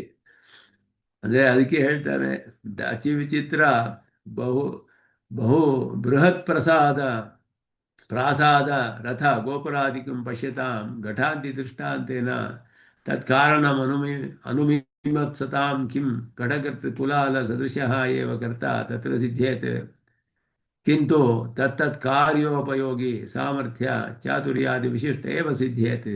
ನೈಯಾಯಿಕರು ಇದು ಹೇಳೋದಿದು. ಘಟ ದೃಷ್ಟಾಂತ ಕೊಡ್ತೀವಿ ಅಂತ ಹೇಳಿಬಿಟ್ಟು ನೀವು ಘಟವನ್ನು ಮಾಡುವ ಕುಲಾಲನ ಇಟ್ಕೊಂಡು ಒಂದು ದೊಡ್ಡ ಪ್ಯಾಲೇಸನ್ನು ಕಟ್ತಾನೆ, ಅರಮನೆಯನ್ನು ಒಬ್ಬ ಅವನನ್ನು ಸಾಧಿಸೋಕ್ಕಾಗೋದಿಲ್ಲ ಅಂತ ಹೇಳೋಕ್ಕಾಗೋಲ್ವಲ್ಲ ನೀವು. ಯಾಕೆ ಅಂದರೆ ಘಟಕ್ಕೆ ಅನುಗುಣವಾದ ಜ್ಞಾನ ಇವನಿಗಿದೆ. ಆ ಒಂದು ಊರನ್ನೇ ನಿರ್ಮಾಣ ಮಾಡ್ತಾನೆ ಅವನು ಬೇಕಾದರೆ, ಅದಕ್ಕೆ ಅನುಗುಣವಾದ ಜ್ಞಾನ ಅವನಿಗೆ ಇರುತ್ತೆ. ಒಂದು ಅರಮನೆ ನಿರ್ಮಾಣ ಮಾಡಬೇಕು ಅಂದರೆ ಎಷ್ಟು ಕೆಲಸ ಬೇಕು, ಎಷ್ಟು ಜ್ಞಾನ ಇರಬೇಕು, ಅದಕ್ಕೆ ಅನುಗುಣವಾದ ಜ್ಞಾನ ಅವನಿಗಿದೆ. ಘಟಕ್ಕೆ ಮಾಡ್ತಾನೆ ಅಂತ ಹೇಳಿಬಿಟ್ಟು ಇವನಿಗೂ ಪರಿಮಿತವಾದ ಜ್ಞಾನ ಇದೆ, ಅರಮನೆ ಮಾಡೋಕ್ಕಾಗೋದಿಲ್ಲ. ಘಟ ದೃಷ್ಟಾಂತ ಇಟ್ಕೊಂಡು ಅರಮನೆ ಮಾಡೋವನ್ನ ಊಹೆ ಮಾಡೋಕ್ಕಾಗಲ್ಲ ಅಂತ ನೀವು ಹೇಳೋಕ್ಕಾಗಲ್ವಲ್ಲ ಅಂತ ನೈಯಾಯಿಕರು ವಾದ ಮಾಡ್ತಾರೆ. ಅದೇ ರೀತಿ ಜಗತ್ತನ್ನು ಸೃಷ್ಟಿ ಮಾಡೋಕ್ಕೆ ಅನುಗುಣವಾದ ಜ್ಞಾನ ಇರೋನು ಒಬ್ಬ ಇರಬೇಕಲ್ಲ, ಅವನೇ ಈಶ್ವರ ಅಂತ ಯಾಕೆ ಹೇಳಬಾರ್ದು? ಅನುಮಾನದಿಂದಲೇ ಸಾಧಿಸ್ತೀವಿ ಅಂತ ಹೇಳಿ ಅವರು ವಾದ ಮಾಡ್ತಾರೆ. ಏವಂ ಪ್ರಕೃತೆ ಕ್ಷಿತ್ಯಂಕುರಾದಿಕರ್ತಾನ ಸಾಮಾನ್ಯ ಕಶ್ಚಿತ್ ಭವಿತುಮರ್ಹತಿ. ಸಾಮಾನ್ಯನಲ್ಲ ಇವನು, ಅಸಾಮಾನ್ಯನಾದವನು. ಕಿಂತು ಅನುಮಾನೆ ಪಕ್ಷತೆಯ ವಿವಕ್ಷಿತ ಪದಾರ್ಥ ನಿರ್ಮಾಣ ಅನುಗುಣ ಸಾಮರ್ಥ್ಯಾದಿ ವಿಶಿಷ್ಟ ಸೇವಾ ಅನುಮಾನೇನ ಸಿದ್ಧೇ ಸರ್ವತ್ರ ದರ್ಶನಾತ್ ಪ್ರಕೃತೆ ಅಪಿ ತದನುಗುಣ ಜ್ಞಾನ ಸಾಮರ್ಥ್ಯಾದಿ ಪೂರ್ಣ ಏವ ಕರ್ತಾನುಮಾನೇನ ಸಿದ್ಧೇರಿತಿ ಚೇತ್. ಅದಕ್ಕೆ ಹೇಳ್ತಾರೆ, ಇದು ಪೂರ್ವ ಪಕ್ಷ ಇಲ್ಲಿವರೆಗೂ. ಸಿದ್ಧೇರಿತಿ ಚೇತ್ ಅಂತ ಹೇಳಿ ಅನುಗುಣವಾದ ಜ್ಞಾನವಿದೆ ಅಷ್ಟೇ. ನಾವು ಸರ್ವಜ್ಞತ್ವ ಅಂತ ಹೇಳೋದಿಲ್ಲ, ಅನುಗುಣವಾದ ಜ್ಞಾನವಿದೆ ಅಂತ ಹೇಳ್ತೀವಿ. ಅದು ಸರ್ವಜ್ಞತ್ವವೇ ಅವನ ವಿಷಯದಲ್ಲಿ. ಹೀಗೆ ಅನುಮಾನ ಮಾಡೋಕ್ಕೆ ಸಾಧ್ಯ ಅಂತ ಹೇಳಿದ್ರೆ ಇಲ್ಲಿ ನಾವು ಸ್ವಾಮಿ ದೇಶಿಕರು ಉತ್ತರ ಕೊಡ್ತಾರೆ. ಪಕ್ಷ ಸ್ಪರ್ಶಾತ್ ಪಕ್ಷ ಸಂಬಂಧ ರೂಪಾತ್ ವಿಶೇಷಾತ್ ಸಮಧಿಕಂ ಅತಿರಿಕ್ತಂ ಪಕ್ಷಧರ್ಮತ್ವ ಲಭ್ಯಂ ಪಕ್ಷಧರ್ಮತಾಜ್ಞಾನೇನ ಪ್ರಾಪ್ಯಂ ನ ಖಲು ನೈವಾಸ್ತಿ ಕಿಲ ಅತಃ ಪಕ್ಷಧರ್ಮತಾಜ್ಞಾನಬಲಾದಪಿ ಚಿತ್ಯಂತರಾಧಿಕರ್ತು ನ ಸರ್ವಜ್ಞತ್ವ ಸಿದ್ಧಿ. ಪಕ್ಷಧರ್ಮತಾ ಜ್ಞಾನದಿಂದಲೂ ಕೂಡ ಅದಕ್ಕಿಂತ ಇವಾಗ ಪಕ್ಷ ಏನು ಹೇಳ್ತಿದ್ದಾರೆ ಅಂದರೆ ಪಕ್ಷಕ್ಕೆ ಸಂಬಂಧ ರೂಪವಾದ ಒಂದು ವಿಶೇಷ, ಪಕ್ಷ ಸಂಬಂಧ ರೂಪಾತ್ ವಿಶೇಷಾತ್, ಒಂದು ಘಟಕ್ಕೆ ಸಂಬಂಧಿಸಿದಂತೆ ಒಂದು ವಿಶೇಷವಾದ ಜ್ಞಾನವಿದೆ. ಅದಕ್ಕಿಂತ ಅಧಿಕವಾದದ್ದನ್ನು ನಾವು ಪಕ್ಷಧರ್ಮತ್ವ ಲಭ್ಯಂ ಅತಿರಿಕ್ತಂ, ಅದಕ್ಕಿಂತ ಬೇರೆಯಾದ ಪಕ್ಷಧರ್ಮತಾ ಜ್ಞಾನೇನ ಪ್ರಾಪ್ಯಂ, ಅದರಿಂದ ಪ್ರಾಪ್ಯವಾದದ್ದು ಬೇರೆ ಯಾವುದು ನಮಗೆ ಸಿದ್ಧಿಸೋದಿಲ್ಲ ಅನ್ನೋದನ್ನು ಇಲ್ಲಿ ಹೇಳ್ತಿದ್ದಾರೆ. ಪಕ್ಷಧರ್ಮತಾ ಜ್ಞಾನ ಬಲಾದಪಿ ಕ್ಷಿತ್ಯಂಕುರಾದಿಕರ್ತು ನ ಸರ್ವಜ್ಞತ್ವ ಸಿದ್ಧಿ. ಕ್ಷಿತಿ ಅಂಕುರವನ್ನ ಸೃಷ್ಟಿ ಮಾಡ್ದ ಅಂತ ಹೇಳಿ ಒಬ್ಬ ಬೇಕಾದರೆ, ಆದರೆ ಅವನಿಗೆ ಸರ್ವಜ್ಞತ್ವ ಅನ್ನೋದು ಹೇಳಕ್ಕಾಗೋದಿಲ್ಲ. ನೀವು ಕ್ಷಿತಿ ಅಂಕುರಗಳನ್ನೆಲ್ಲ ಸೃಷ್ಟಿ ಮಾಡೋಕ್ಕೆ ಒಬ್ಬ ಮಾಡ್ತಾನೆ ಅಂತ ಅನುಮಾನ ಮಾಡಿದ್ರು ಅವನು ಸರ್ವಜ್ಞ ಅಂತ ಹೇಗೆ ಸಾಧಿಸ್ತೀರಾ ನೀವು? ಒಬ್ಬ ಇದ್ದಾನೆ ಅಂತ ಹೇಳಿ ಜಗತ್ತು ಸೃಷ್ಟಿ ಮಾಡುವನು, ಸರ್ವಜ್ಞತ್ವ ಅಂತ ಹೇಗೆ ಸಾಧಿಸ್ತೀರಾ? ಸರ್ವಜ್ಞತ್ವ ಹೇಳಕ್ಕಾಗೋದಿಲ್ಲ. ಅದನ್ನ ಇಲ್ಲಿ ನಿರಾಕರಣೆ ಮಾಡ್ತಾ ಇದ್ದಾರೆ. ಯಾಕೆ ಅಂದರೆ ಇವನಿಗೆ ಅದಕ್ಕೆ ಅನುಗುಣವಾದ ಜ್ಞಾನ ಇದ್ಕೊಳ್ಳಿ. ಜಗತ್ತಿಗೆ ಇರೋ ಅನುಗುಣವಾದ ಜ್ಞಾನವು ಸರ್ವಜ್ಞತ್ವ ಅಂತ ಹೇಗೆ ಹೇಳ್ತೀರಾ ನೀವು? ಸರ್ವಜ್ಞತ್ವ ಅನ್ನೋದು ಬೇರೆ. ಅದರಲ್ಲಿ ಯಹ ಯೋ ವೇತ್ತಿ ಯುಗಪತ್ಸರ್ವಂ ಪ್ರತ್ಯಕ್ಷೇಣ ಸದಾ ಸ್ವತಃ ಅನ್ನೋದು ಸರ್ವಜ್ಞತ್ವದ ಲಕ್ಷಣ ನಾವು ಹೇಳೋದು. ಆ ರೀತಿ ಜ್ಞಾನ ನೀವು ಸಿದ್ಧಿಸಕ್ಕಾಗೋದಿಲ್ಲ. ಅನುಗುಣವಾದ ಜ್ಞಾನ ಅಂತ ವಾದ ಮಾಡಿದ್ರು ಸರ್ವಜ್ಞತ್ವ ಅನ್ನೋದನ್ನು ನೀವು ಸಾಧಿಸಕ್ಕಾಗೋದಿಲ್ಲ ಅನ್ನೋದು ಇಲ್ಲಿ ಅದನ್ನು ಹೇಳ್ತಾ ಇದ್ದಾರೆ. ಅದರ ವಿಷಯವನ್ನೇ ಇಲ್ಲಿ ಹೇಳ್ತಾರೆ. ಕರ್ತಾಗೆ ಏನು ಬೇಕೋ ಅಷ್ಟು ಅವಶ್ಯಕ ಅಂತ ಹೇಳ್ತೀವಿ ಅಂತ ಹೇಳಿದ್ರೆ ಪಕ್ಷಧರ್ಮದ ಇದೆ. ಹೋದ ಸತಿನೂ ನೋಡಿದ್ವಿ, ಇದರಲ್ಲಿ ಪರ್ವತದಲ್ಲಿ ಬೆಂಕಿ ಇದೆ ಅಂತ ಹೇಳ್ಬೋದೇ ಹೊರತು ಯಾವ ಕಾರಣದಿಂದ ಬರ್ತಿದೆ, ಹೇಗೆ ಬರ್ತಾ ಇದೆ, ಇದೆಲ್ಲ ಕೂಡ ಊಹೆ ಮಾಡೋಕ್ಕಾಗೋದಿಲ್ಲ. ಅದರಿಂದ ಅದರಲ್ಲಿ ಎಷ್ಟು ನಮಗೆ ಸಿಗುತ್ತೋ ಅಷ್ಟು ಮಾತ್ರ ಅಷ್ಟೇ.